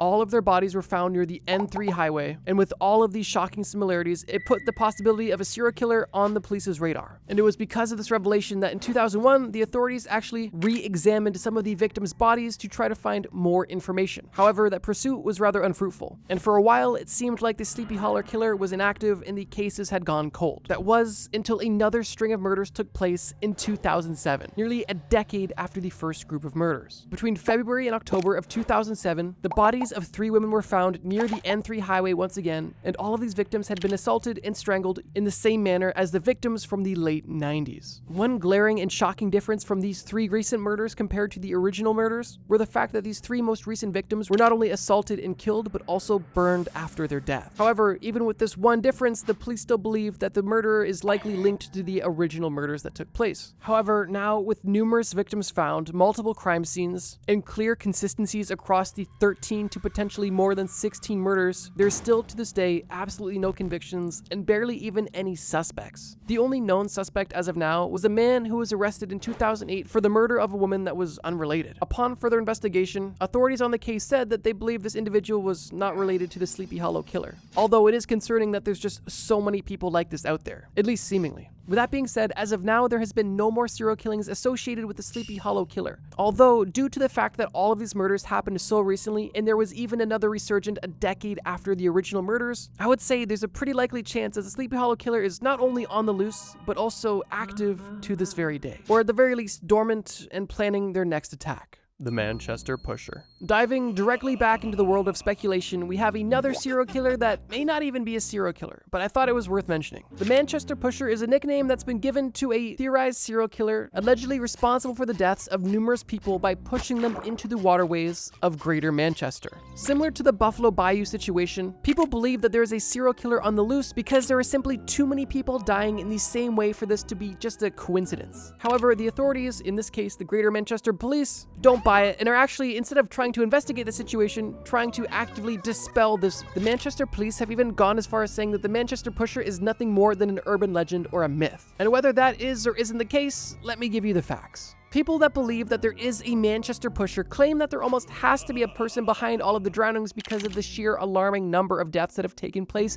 in the Manchester canals since the early 2000s. Between 2008 and 2016 alone, 85 deaths were recorded in the canals, which is an extremely alarming statistic, although it doesn't necessarily instantly mean there's a serial pusher going around. People that are proponents of the Manchester Pusher theory believe that this potential killer intentionally targets intoxicated young individuals that are standing or hanging out near the canal, ideally when they are alone and away from their friends. At this point, when the Manchester Pusher is alone with his victim, all he needs to do is to simply push this intoxicated individual into the water and allow the rest to just look like a drunk person falling in the water and the death seeming accidental. That doesn't necessarily explain any sort of motive, although I don't think it's unrealistic for a serial killer to want to have a way to kill people that seems inconspicuous. Some serial killer experts who have analyzed the facts believe that it's not a serial killer simply because a serial killer wouldn't get their dark satisfaction from simply pushing somebody into the water. They would want to be more involved and in control, and that is believable. Although I don't think it fully neutralizes the possibility that there is just some sick and twisted individual who gains that dark satisfaction from simply watching someone drown. And whether or not they drowned by accident or because they were intentionally pushed, we don't know the facts yet. Although it is important to note that both authorities and experts do believe that this isn't the actions of an intentional serial killer, but rather an unfortunate coincidence that has been exacerbated by the rise of bars opening on the canals. Now, to throw one wrench into the entire situation though, on April 10th of 2018, a 34-year-old cyclist was intentionally pushed into a canal by an unknown assailant. Not only was the cyclist intentionally pushed into the canal, but as the cyclist was trying to get out of the water, this person kept kicking them back into the water until this unknown pusher eventually ran away, which gave the cyclist time to get out of the water and catch their breath, although not enough time to catch the person who attempted to take their life. As far as we know right now, this is the only confirmed case of somebody intentionally pushing somebody into the canal for seemingly malicious reasons. But even with this very real situation, the police have gone out of their way to state that there is no evidence to suggest that this has anything to do with the other incidents associated with the Manchester Pusher. But once again, that doesn't mean that it's not a possibility. I wanted to put this one last because, like the Buffalo Bayou Killer, it's very speculative and very unconfirmed. But unlike the Buffalo Bayou Killer, this example is a bit more obscure, so hopefully it was still at least interesting. But with that being said, I want to make a really important and serious message. As interesting and educational as these videos are, it's important to note that every single thing I discussed in this video is real. It's not fantasy. These are real cases with real victims, with real people, with real friends, and real families with lives that are either destroyed or lost. And because of that, I truly do try my best to be as respectful as possible when discussing these extremely horrific and unfortunate situations. Crazy cults that are still active today.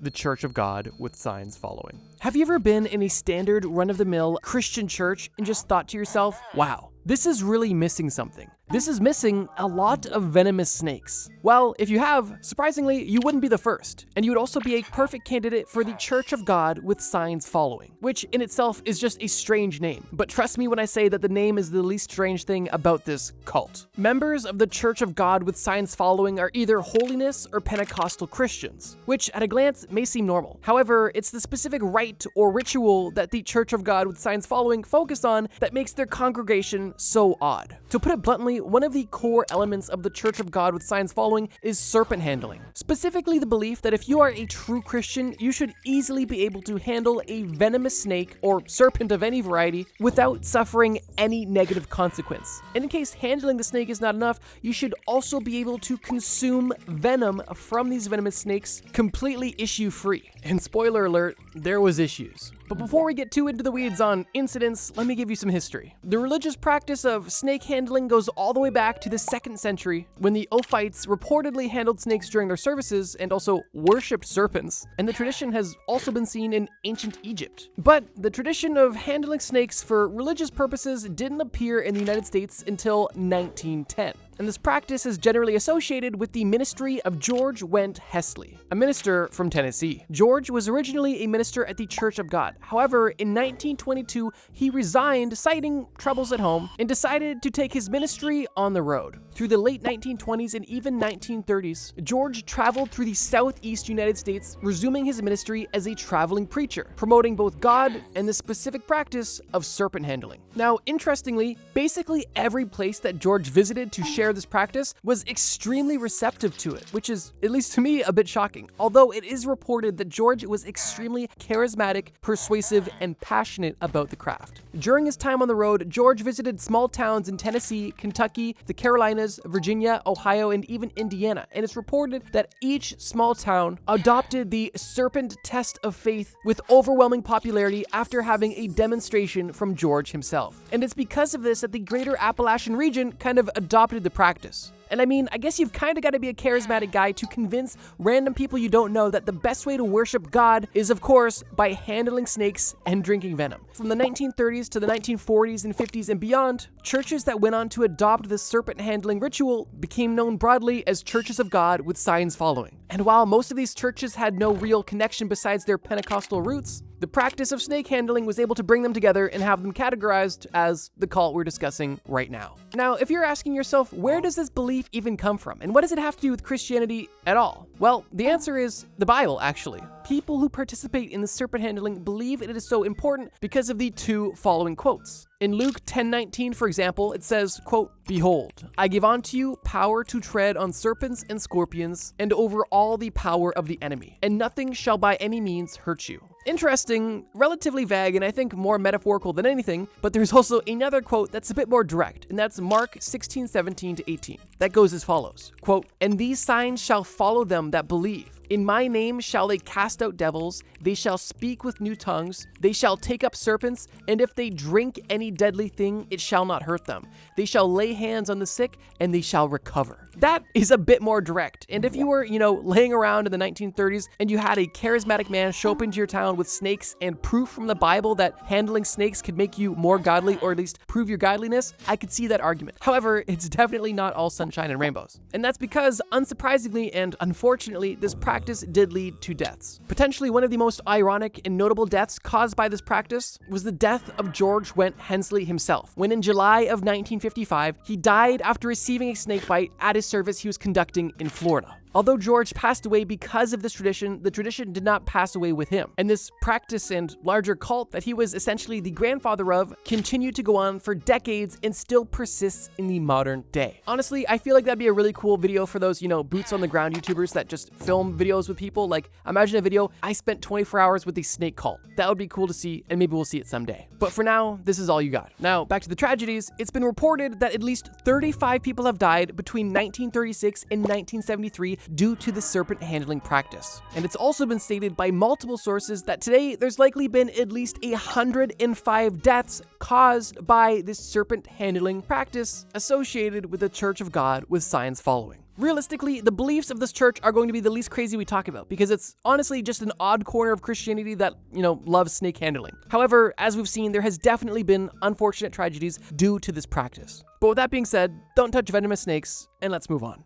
Happy science. Admittedly, happy science sounds rather cute and sounds like it could also be part of a kindergarten curriculum. Although, unsurprisingly, the reality of this cult is not cute whatsoever. Happy Science was founded in 1986 in Japan by a man named Ryu Okawa. Ryu was a successful businessman and stock trader who worked internationally. Although as a student and as a working professional, before he even established Happy Science, he knew that he was meant for something more in this life. And he claims this explicitly, stating in one instance, for example, in 1981, 5 years before the establishment of the Happy Science cult, that while working a job, Ryu experienced Buddha enlightenment and came in contact with a divine spirit. This spirit began communicating with him and told him, quote, "Good news, good news." Ryu felt so compelled by this message that he grabbed a pen and paper, wrote it down, and then began asking the spirit that was contacting him, "Who are you?" And Ryu alleges that the spirit was a spirit known as Niku Shonin, a senior disciple from the Buddhist religion. Following that experience in 1981, Ryu made it his mission and destiny to found a new religion. And that he did. And only years later, Happy Science was founded and things got extremely weird. Ryu was a massive believer in the spirit world,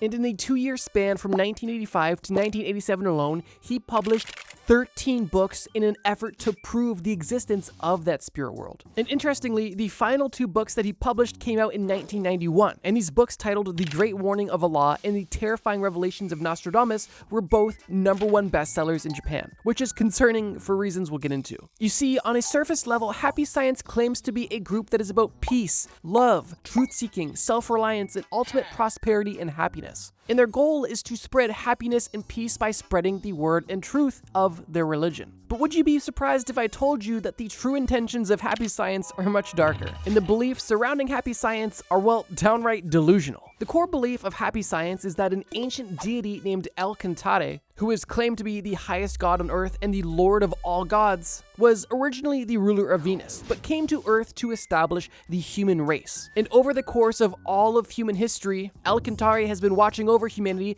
and has even been reincarnated multiple times to ensure humanity's prosperity. And the most recent incarnation of the highest god of all gods and this ancient spirit from Venus is, of course, well, Ryu Okawa himself, which is why, of course, he's leading Happy Science, because he is the true enlightened one. And he is so enlightened, in fact, that he claims that he speaks to nearly every single god on a daily basis. Not only can he communicate with gods, but he can also communicate with the spirits of dead historical figures. And there's actually a hilarious interview clip of Okawa doing an interview where he is allegedly possessed by the spirit of Margaret Thatcher and speaking from her spirit. Like, just watch this. This is hilarious. I can't. Oh. I'm still alive. Your ex-Prime Minister, Margaret Thatcher? I've been Prime Minister. Dennis! Besides that core belief of the, well, ancient deity from Venus creating all humanity and now being Okawa himself, they also believed in the existence of reincarnation, angels, demons, heaven, hell, and, of course, aliens. And while this cult has extremely kooky roots, from its establishment in 1986 to its #1 bestseller books in 1991, the cult was able to grow to over 5.6 million members worldwide. In 1991 is where things really took off, because the Japanese government officially recognized Happy Science as a religion, giving it a lot more validity. And due to this national recognition, Happy Science took its marketing to the next level, not only releasing ad campaigns, but also creating its own anime to spread its message. But on top of creating animes and running marketing campaigns, Okawa did not stop writing books. And it's believed that today there have been thousands of books written by Okawa, most of which being just transcriptions from his long, drawn-out, well, speeches. And with the combination of all this media being pumped out and the unlikely success of some of this media, Happy Science was gaining a lot of cash flow, allowing them to, of course, further expand their message. And this expansion eventually led to the establishment of their own political party in Japan. That's right, Happy Science was not happy enough being a cult, they also had to create their own political party, known as the Happiness Realization Party. Now, while Happy Science was kind of able to hide under the guise of being a spiritual awakening and a general positivity and happiness and love-sharing group, the political party is really where the cracks started to show. From its establishment on May 23rd, 2009, the HRP, or Happiness Realization Party, expressed some of the following beliefs or policies. The party believed that a nuclear deterrent was absolutely necessary for Japan. They believed that the Nanking Massacre never happened and that Japan never committed any atrocities against China or Korea. The party believed that Japan invading China and Korea could be possible good ideas, and at the very least, they should extremely militarize Japan. And they also had a laser focus on doubling the population of Japan, bringing it to 300 million in the course of only a few decades. These are really only a few tame examples of what the Happiness Realization Party wanted to accomplish with political power. And it really does serve as a stark contrast between the messages of the cult versus the messages of the political party. Because, as I stated, the cult, or religion, claimed to be all about inclusivity and love and happiness and literally saving the world through enlightening people to happiness and love and realizing your inner peace. Or, something like that. That's essentially what they claimed. If you ignore all of the, ancient deity from Venus starting humanity stuff. Regardless, unsurprisingly, this political party was not nearly as popular as Ryu would have wanted. They gained no seats in parliament, and I think largely they were were rather obscure and seen as more of a laughingstock. Now, interestingly, both the cult and political party exist to this very day, although in recent years they have been, well, heavily discredited by inside members, specifically the son of Ryu Okawa and the wife of Ryu Okawa, who have both disowned the cult, saying there's not nearly as many members as there are claimed, and basically disowning their father and husband, saying he was crazy, and this entire cult is, well, a crazy cult. But believe it or not, even with all this lunacy, they still had a literal university that they established in Japan that still exists to this very day. And I guess, speaking of this very day, as of the date of recording this video, Happy Science and the Happiness Realization Party are both still active. But interestingly, they are no longer run by Ryu Okawa, simply because he had passed away. On March 2nd, 2023, the reincarnation of a spirit from Venus had passed away, and since then, the management of both Happy Science and the Happiness Realization Party has kind of been a mystery, because while they remain active, there doesn't appear to be any clear, or at least expressed, change of leadership, and we very well could be actively watching the downfall of this crazy religion that, in my opinion, got way more success and notoriety than it probably ever should have. From ancient deities to anime to millions of dollars to thousands of books to far-right extremism, Happy Science kind of has it all. And I truly hope that this small, oversimplified section has given you a small glimpse into the sheer depravity of, well, that religion turned political party. And with that, let's move on. Grace Road. In the last section, we discussed what happens when you mix insane religious ideologies and extreme political policies. But in this section, we're going to discuss what happens when you mix insane religious ideologies, extreme political policies, and fresh produce. I'm not even joking. Grace Road was established in South Korea in 2002 by a woman named Okju Shin. Okju Shin formed the Grace Road Church because she believed that a doomsday event was on the immediate horizon, and it was her duty to do something about it and to begin informing people, so she and her select chosen few could not only save themselves during this doomsday event, but also save as much of the world as they could. Or at least, so they said. Like basically every cult that's ever existed, its origins and beliefs start with fear-mongering, world-ending, doomsday events that require immediate attention from basically anybody they can get their hands on. And while doomsday events can be scary and compelling, so far we've seen that, well, they've never really happened. That being said, that fact does not stop Grace Road from growing within South Korea. And from 2002 until 2014, Okju Shin's teaching of a world-ending event and doomsday event coming soon was at least convincing enough for 400 people to join the cult. Now, as I stated, a big part of the belief of this, well,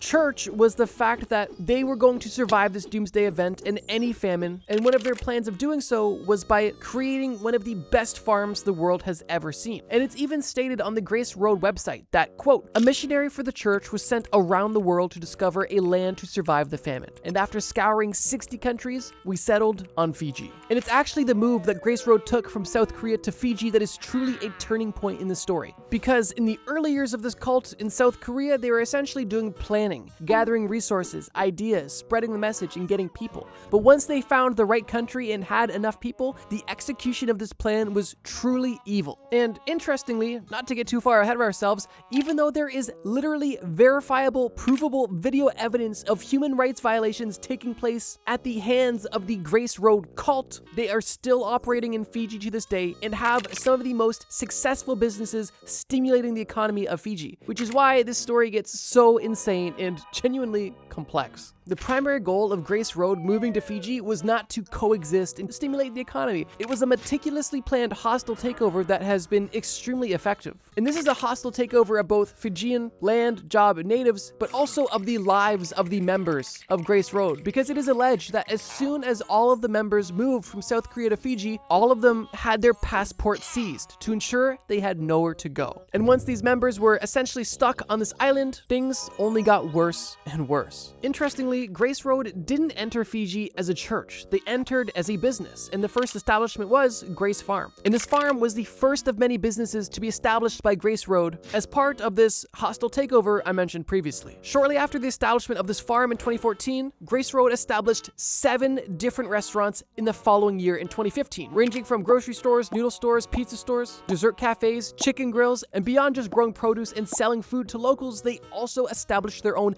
construction company on island. And Grace Road was quickly becoming vertically integrated on this island. And while on the outside this would seem like a great foreign investment stimulating the local economy, on the inside, it was becoming very obvious that this hostile takeover was not only malicious, but devious for both the members of the cult and the locals, who unfortunately didn't know it yet. Now, interestingly, during the same time that Grace Road was becoming established within Fiji, Fiji was more or less under a military dictatorship that was extremely oppressive, or at least that's how it's been described by the people who lived through it. And it was because of this extremely strict and violent government that freedom of speech was extremely suppressed, and any negative talk about Grace Road was quickly shut down, along with any negative talk about the current government in Fiji as well. Unsurprisingly, this oppressive cult and this oppressive government quickly got rather tight with each other, and formed essentially a synergistic relationship. The government of Fiji would invest money into the Grace Road businesses, Grace Road would build businesses that the government of Fiji wanted to see on island, the businesses were succeeding, and ultimately the government was able to see the businesses they couldn't make be formed. And the cult was essentially able to have immunity from the government because of the economic impact they were creating. Now, at this point, you're definitely asking yourself, okay, what were they doing? You've been hinting at it. What's going on behind doors? What exactly was this cult doing? And while the doomsday beliefs of this cult are nothing new, it's the actions that this cult was taking that make it so diabolical. As I mentioned earlier, almost as soon as they landed on island, they took the passports from everybody, essentially securing free labor for years to come. And that's because many members of Grace Road, and later on locals as well, were forced into labor at the consistent threat of physical punishment and torture. And it was quickly becoming obvious to the members who went to Fiji that the Grace Road cult was not necessarily about saving the world or themselves at all. Grace Road was more so about securing cheap labor and trafficking people from their home countries to Fiji to ensure that their greater plan of, well, overthrowing Fiji and making it their own home base possible. Interestingly, violence wasn't something that you were just threatened with in this cult. It was a core attribute. And this was proven in 2018 when footage emerged of members of this cult forcibly slapping each other in an attempt to, quote,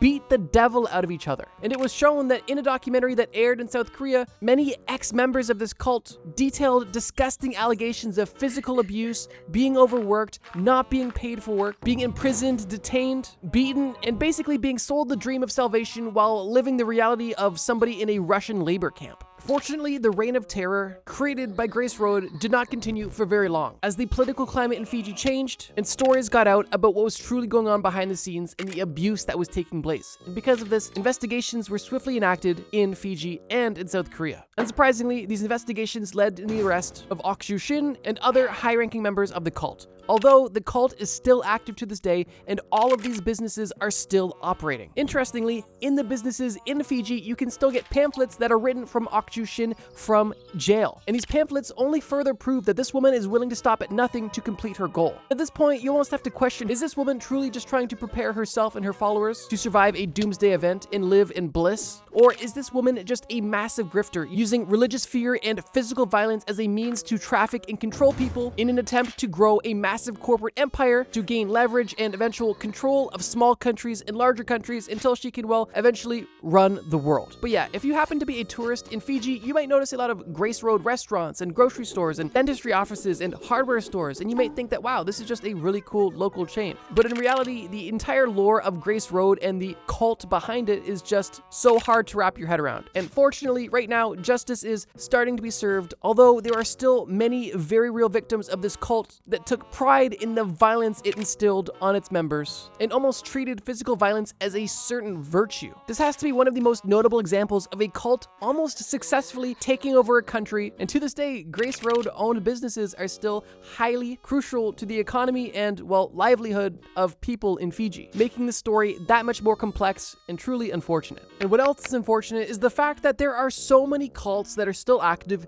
to this very day. And it was for that reason that it was kind of tough to boil down so many options into one single video. But here's the deal. I love to make videos that you guys want to see. And so if you would like me to cover more cults that are still active today, all you need to do is let me know. Either leave a like or leave a comment below saying part 2, and I'll be sure to get working on that. And I guess if you're part of the 75% of watchers that are currently not subscribed, consider subscribing so you do not miss that part 2. And with that being said, let's get to the final cult on this list: Superior Universal Alignment. Up until this point, the depravity of the cults we've discussed has ranged pretty drastically. However, this last entry is definitely the most disturbing by far, and it's also the most obscure, with a lot of information being pretty tough to find, at least in English. From 1989 to 1993, a mysterious trend started popping up in rural Brazil of young boys going missing only to later be found dead and mutilated, specifically being castrated. And it was with these discoveries that authorities originally thought there was an organ trafficking ring taking place in this small town in Brazil. But what the authorities didn't know is that that they weren't dealing with organ traffickers whatsoever. What they were dealing with was an insane cult. The Superior Universal Alignment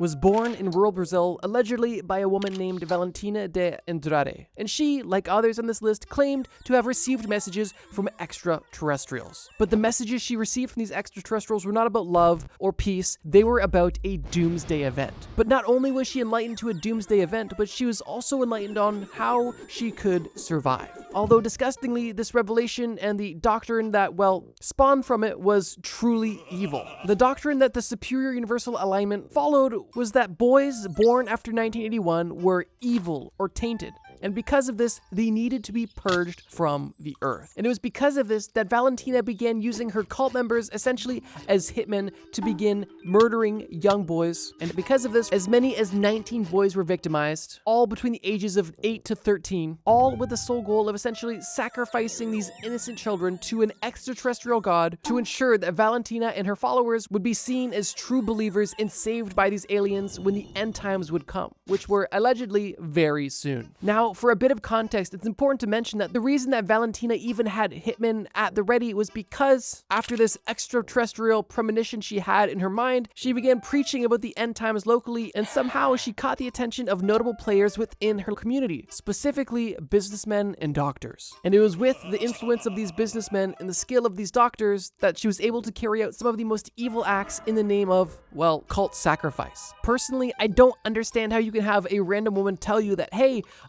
yeah, the world's gonna end like in 10 years and we have to kill children in order to have aliens take us on their spaceship to save us. But literally, people fell for that and they began not only following her, but acting out this evil plan on her behalf. Interestingly, it's reported that Valentina claimed that the world was supposed to end in 1989. And when that didn't happen, some people left the cult feeling, well, duped. But others didn't leave the cult and actually became stronger members of the cult because Valentina told them that the reason that the world didn't end yet was because there wasn't enough sacrifices yet to satisfy the extraterrestrials. And while a majority of the cult left in 1989, those who stayed became extremely, well, extreme, which is when the murders truly began to ramp up. Because some of the members in this cult were surprisingly educated doctors, what they would do on this religious killing spree is literally take organs out of the victims they murdered and sell them on the black market in an attempt to continue funding the cult's mission of getting acceptance from aliens. And it was actually the surgical precision of these removed organs that led authorities to these doctors that were linked directly to the Superior Universal Alignment. Although, unfortunately, even with 2 doctors being highly suspected of being involved in these murders, there was not enough evidence to convict them. And they and the rest of the cult were able to continue their reign of terror until 2 boys who were being abducted and actively castrated were able to escape and report to authorities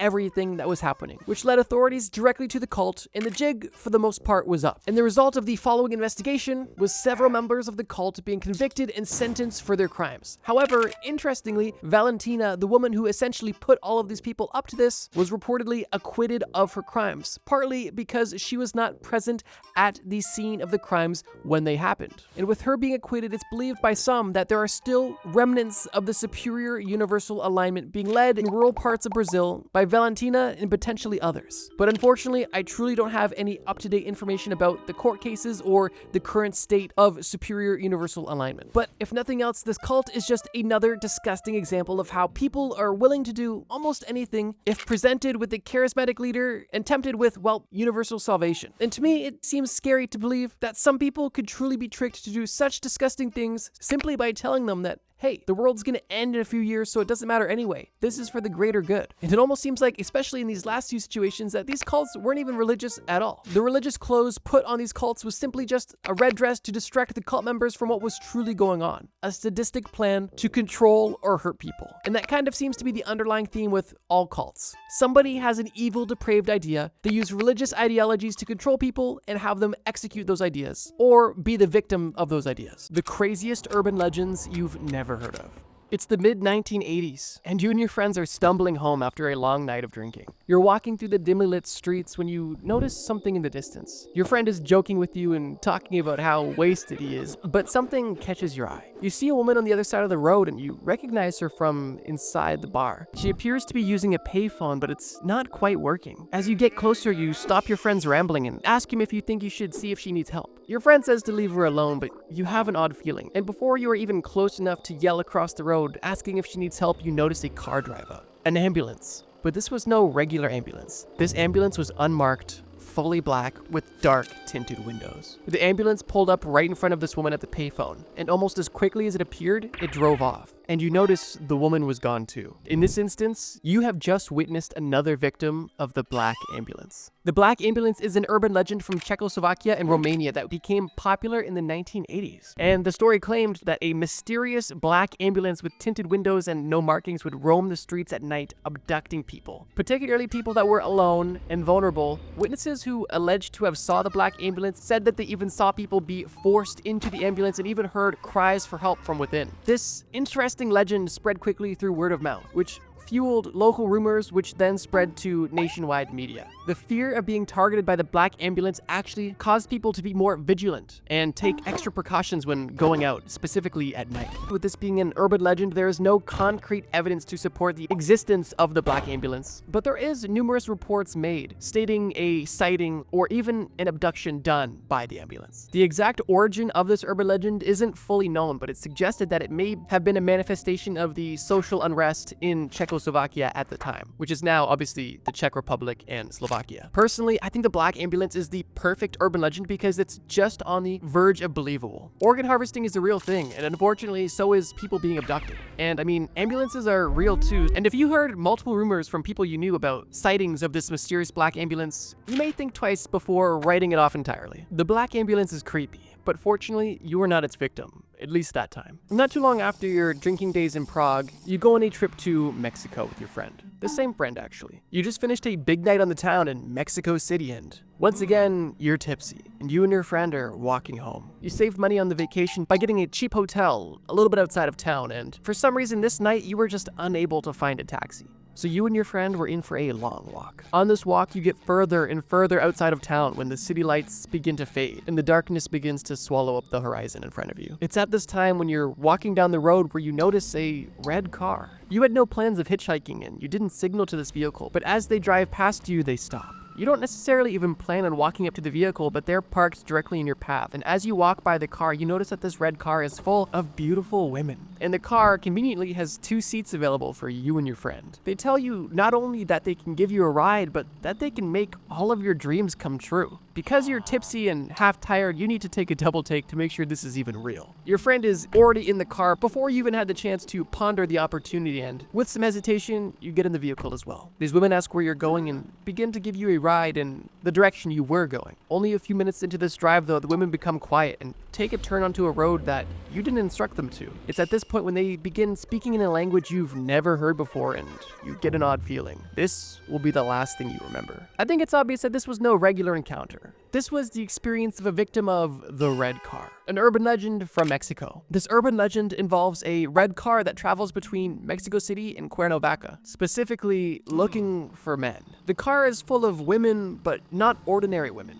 These women are witches, and they're looking to pick up men for demonic rituals. They will pick up men that they find and offer them anything they want. They'll say basically anything to get these men in the car. But their intentions are, as you may have guessed, devious. Every man that enters this mysterious red vehicle is found lifeless on the side of the road later that same night. These bodies are typically found beaten to death with bruises, cuts, and arcane symbols carved into them. Obviously signs of a ritualistic sacrifice from these witches. Like the black ambulance, the exact origin of this urban legend is unknown, but its purpose is likely to serve as a cautionary tale against taking random back roads alone at night, or even getting in mysterious cars with mysterious women, which is an interesting twist. I thought I'd put the 2 vehicle-based urban legends together because I thought they were fitting and the stories blended well together. So yeah, whether you're in the Czech Republic in the 1980s or Mexico in the modern day, don't get in black ambulances or mysterious red vehicles, especially if women are claiming to make your dreams come true, because that always comes with a price. And in this case, that price is your life.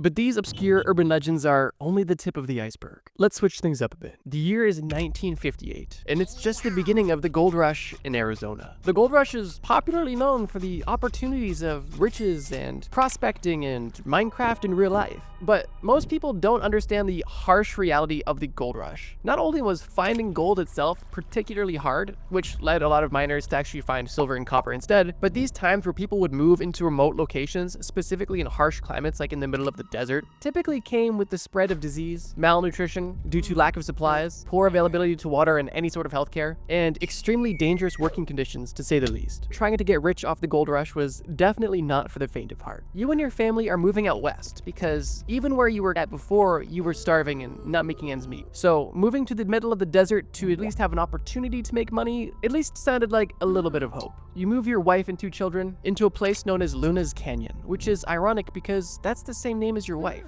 Luna. Your wife, Luna, was a homemaker, taking care of her 2 children, homeschooling them, cooking for them, preparing what she could around the house, and ultimately being the best mother she could be. And your job was to get the gold. You would go on 2-week trips at a time, taking your mule into the mines and hoping for the best. During these 2 weeks, you would sometimes find plenty of material and come back home for a week or so and have the best week you've ever had, with an abundance of food and warmth and a sense of hope and pride. And at the end of other 2-week trips, you would be almost coming home empty-handed, letting your wife know that you're gonna have to eat sparse for the next month.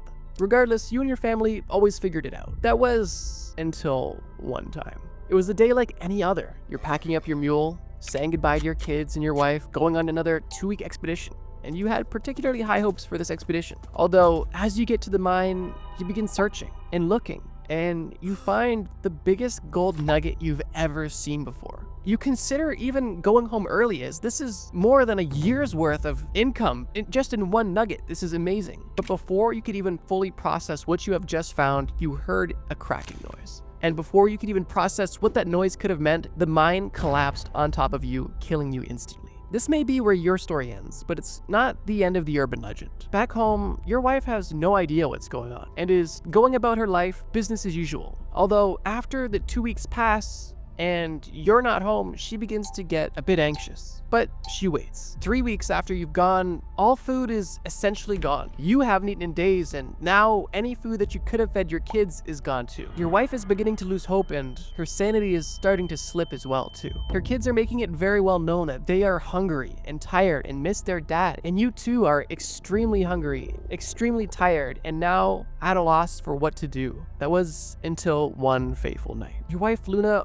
seemed to have broken. After another night of being unable to sleep, she slipped out of her clothes and put on her wedding dress of all things. She grabbed the biggest knife she could find in the kitchen, and she used that knife on her 2 children. She slain her own children and then cut them up into small pieces and brought them to a nearby pond where she put them in the water. The blood-stained water revealed her reflection to herself, and she seemed to have snapped back into reality and realized what she had done. She screamed the most blood-curdling scream you've ever heard, and almost instantly after passed out and died from starvation. And even with the entire family now being gone, the urban legend still isn't over. Today, this canyon is known as Slaughterhouse Canyon, and it is said that the spirits of this family still haunts the area. And on particularly quiet nights, if you listen closely, you can still hear the blood-curdling screams of the mother as she realized what she had done. And on even rarer occasions, you may even hear a quiet sobbing sound. The legend of Slaughterhouse Canyon is definitely creepy and obviously scary, and to me, seems like reason enough to not visit this specific canyon in Arizona. But of course, there's weird people who hear stories like this and make it a mission to go to these locations. But who knows, maybe I'm the weird one for not wanting to go. Slaughterhouse Canyon is just 12 minutes from Kingman, Arizona, and it is a popular spot for ghost hunting. This urban legend is definitely tragic and pretty morbid to say the least. This honestly reminds me of La Llorona, which is actually a Spanish urban legend I've covered a long time ago. That urban legend was actually my first ever mythical creature video, and I may or may not have pronounced it wrong the first time. But that urban legend basically states that she drowned her own children in the lake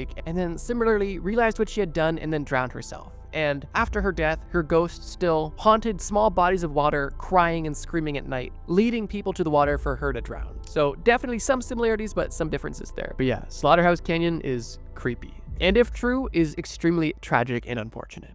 Let's go back to Europe, because we have some unfinished business. Unfortunately, it's not anything to do with mining. However, it does involve hairy hands. This one's simple, so let me quickly set the scene. The year is 1915, and you're driving a car in Dartmoor, England. It's getting late, just past sunset, and you had just finished a day of hiking around Dartmoor National Park. You're heading home and heading up a particular stretch of road that is known for its curves, when all of a sudden you see 2 large, disembodied, hairy hands grab your steering wheel and violently turn them all the way to the left, making you drive off the road and flip your vehicle. In this case, fortunately, you're only banged and bruised up, and in the hospital, you're being asked what exactly happened. You think it's probably wise to say nothing, but you go against your judgment and tell the nurses that large hands took the wheel of your car and forced you off the road. But instead of having sympathy, they put you in a straitjacket and a padded room. Okay, so yeah, hairy hands is weird. It's an urban legend from England and basically goes exactly as I described. The story dates back to around the 1910s, again, with no concrete origin, but stemmed out of reports of vehicles swerving uncontrollably off the road as if something else had taken control of them and their vehicle. Hairy hands was more or less of a local rumor around Dartmoor until it gained national attention in 1921. After a series of accidents happened in the same spot, including one fatal crash of a medical officer. I couldn't find any specific reports of these hands taking control of people's vehicles, but it is claimed that this was a confession of some who had experienced accidents on this road in Dartmoor. Now, I will say, coincidentally, this road where a lot of these accidents took place were on a road that was particularly narrow and had what was known as a dangerous camber, which is essentially just the incline of the road. So with this road being relatively dangerous in nature and having accidents common there, it is likely that people may be blaming the supernatural for their accidents. And considering that this happened in the early 1900s, 1910s, 1920s, I think it's also likely that people were enjoying a beverage on the road, which likely contributed to this series of events. It kind of sounds like a drunk person's explanation for what happened too. It's almost like watching an old episode of Cops when you're home from school sick, and you just see an obviously drunk guy get pulled over for like crashing his car, and the police are like, "Sir, have you been drinking?"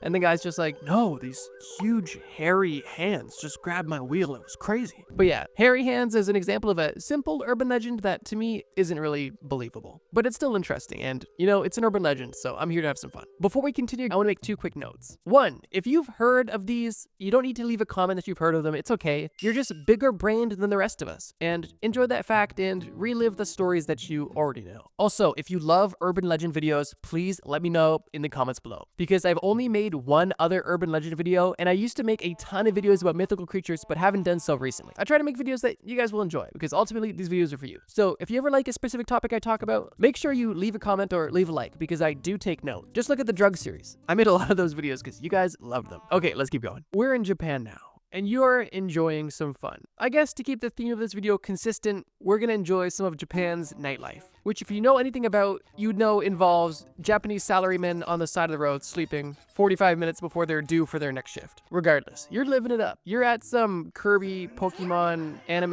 themed karaoke bar, and the night is coming to a close. But before you go, you decide to use the washroom because urinating in the street is something that you left in the past. You stumble into the washroom and walk over to the urinal. You do your business and you go over to the sink, looking at the mirror above the sink specifically. You didn't have any intentions of washing your hands, but you did want to check yourself out before you headed home. As you're looking in the mirror, you notice the lights flicker, and suddenly you're left in darkness. Nothing in this room is visible, besides strange sticky note that appears to be glowing in the dark. You don't speak Japanese, but you can read the sticky note. It says, "Lily-san." And to you, this can mean anything. And you just assume that this is something you have to say to turn the lights back on. So you look into the mirror, not even intentionally. You're just looking in that direction because the sticky note's on the mirror and that's all you can see. And you say, "Lily-san, Lily-san, Lily-san." You say it 3 times, trying to get the lights to turn back on so you can leave this bathroom. When all of a sudden the lights flicker again and you turn around and you are met with something disturbing.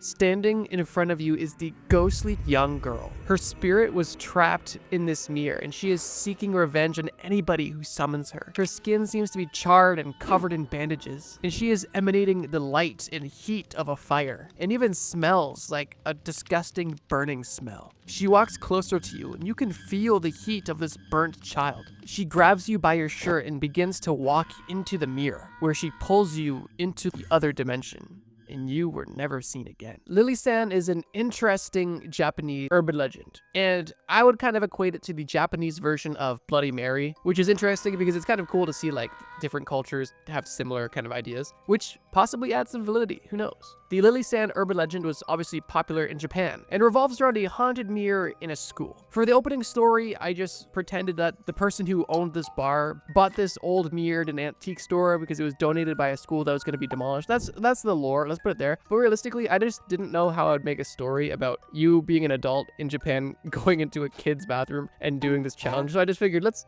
just switch it up a bit. So yeah, that's the lore of how this school's mirror got into this bar. Like I stated in the stories, the witnesses who have claimed to see Lily Sand, whoever these people are, describe her as having charred skin, bandages, and a body that is emitting heat and smelling of burning flesh. This legend has kind of been popularized by school children and has a bunch of different variations, with some of them including Lily Sand being able to drag you into the mirror as well. This may come as a shock to you, but there is no evidence of Lily Sand's existence yet. But the story did gain popularity primarily through social media and online forums, and through that spread through school grounds, essentially through kids telling tales. Lily Sand is a simple and kind of silly urban legend. I thought it was interesting because it, to me, struck me as the Japanese Bloody Mary, and it was cool that we had something in common. But if that doesn't tickle your fancy, then I've got one more for you. Staying in Japan, because we already blew our entire travel budget on the first 2 segments, we are once again, actually, you know what? We're not drinking this time. We're doing something else. We are just leaving the Japanese soup kitchen after a long night of feeding people in need. We did something good for once. We're switching it up. You're simply going about your business, feeling good about yourself, when you notice probably the most disturbing thing you've ever seen. You see a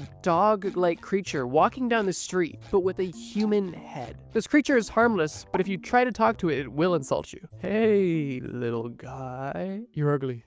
And after this strange encounter with this odd being, you simply go home and go to bed, because you are a contributing member of society. You don't have time to mess with human-faced dogs or any sort of disrespect. Now, actually getting to the folklore. So this creature is called the Jinmenkin, not to be confused with Jenkum, which we talked about in one of our drug videos. Check it out on screen. But the Jinmenkin is known as the human-faced dog. This creature is also considered a yokai, which is pretty cool if you know about yokai. Basically, it just means a Japanese folklore creature. As suggested in the story, these creatures roam around the streets at night and can be harmless, but people are advised to not engage with them as they can throw insults if you try to conversate with them. These creatures are considered bad omens and have even been blamed for misfortune and accidents since Japan's Edo period. And during the Edo period, sightings of these creatures were actually so common that there was not only media interest, but also attempts to catch these creatures. Like, not just like one guy was hunting, like not like some weirdo, like legit, like organized attempts to catch these Jinmenkin. Some people believe that these creatures are actually people that were killed in accidents or treated poorly in their lives, and they have come back to express their sadness to the world, which is pretty petty in my opinion, but I mean, do you? Interestingly though, this is one of the few urban legends in this video that actually has some recorded evidence. In 1810, a historian claims that he saw a human-faced dog exhibited at a carnival sideshow that was drawing crowds and wealth for the owner of this creature. Since then, modern sightings have still continued, but primarily took place in the 80s, specifically with this creature rummaging through trash and lurking in alleyways, probably in dark places where it's not even easy to kind of tell what you're looking at. It's also claimed that this creature can run up to 60 miles per hour, which is just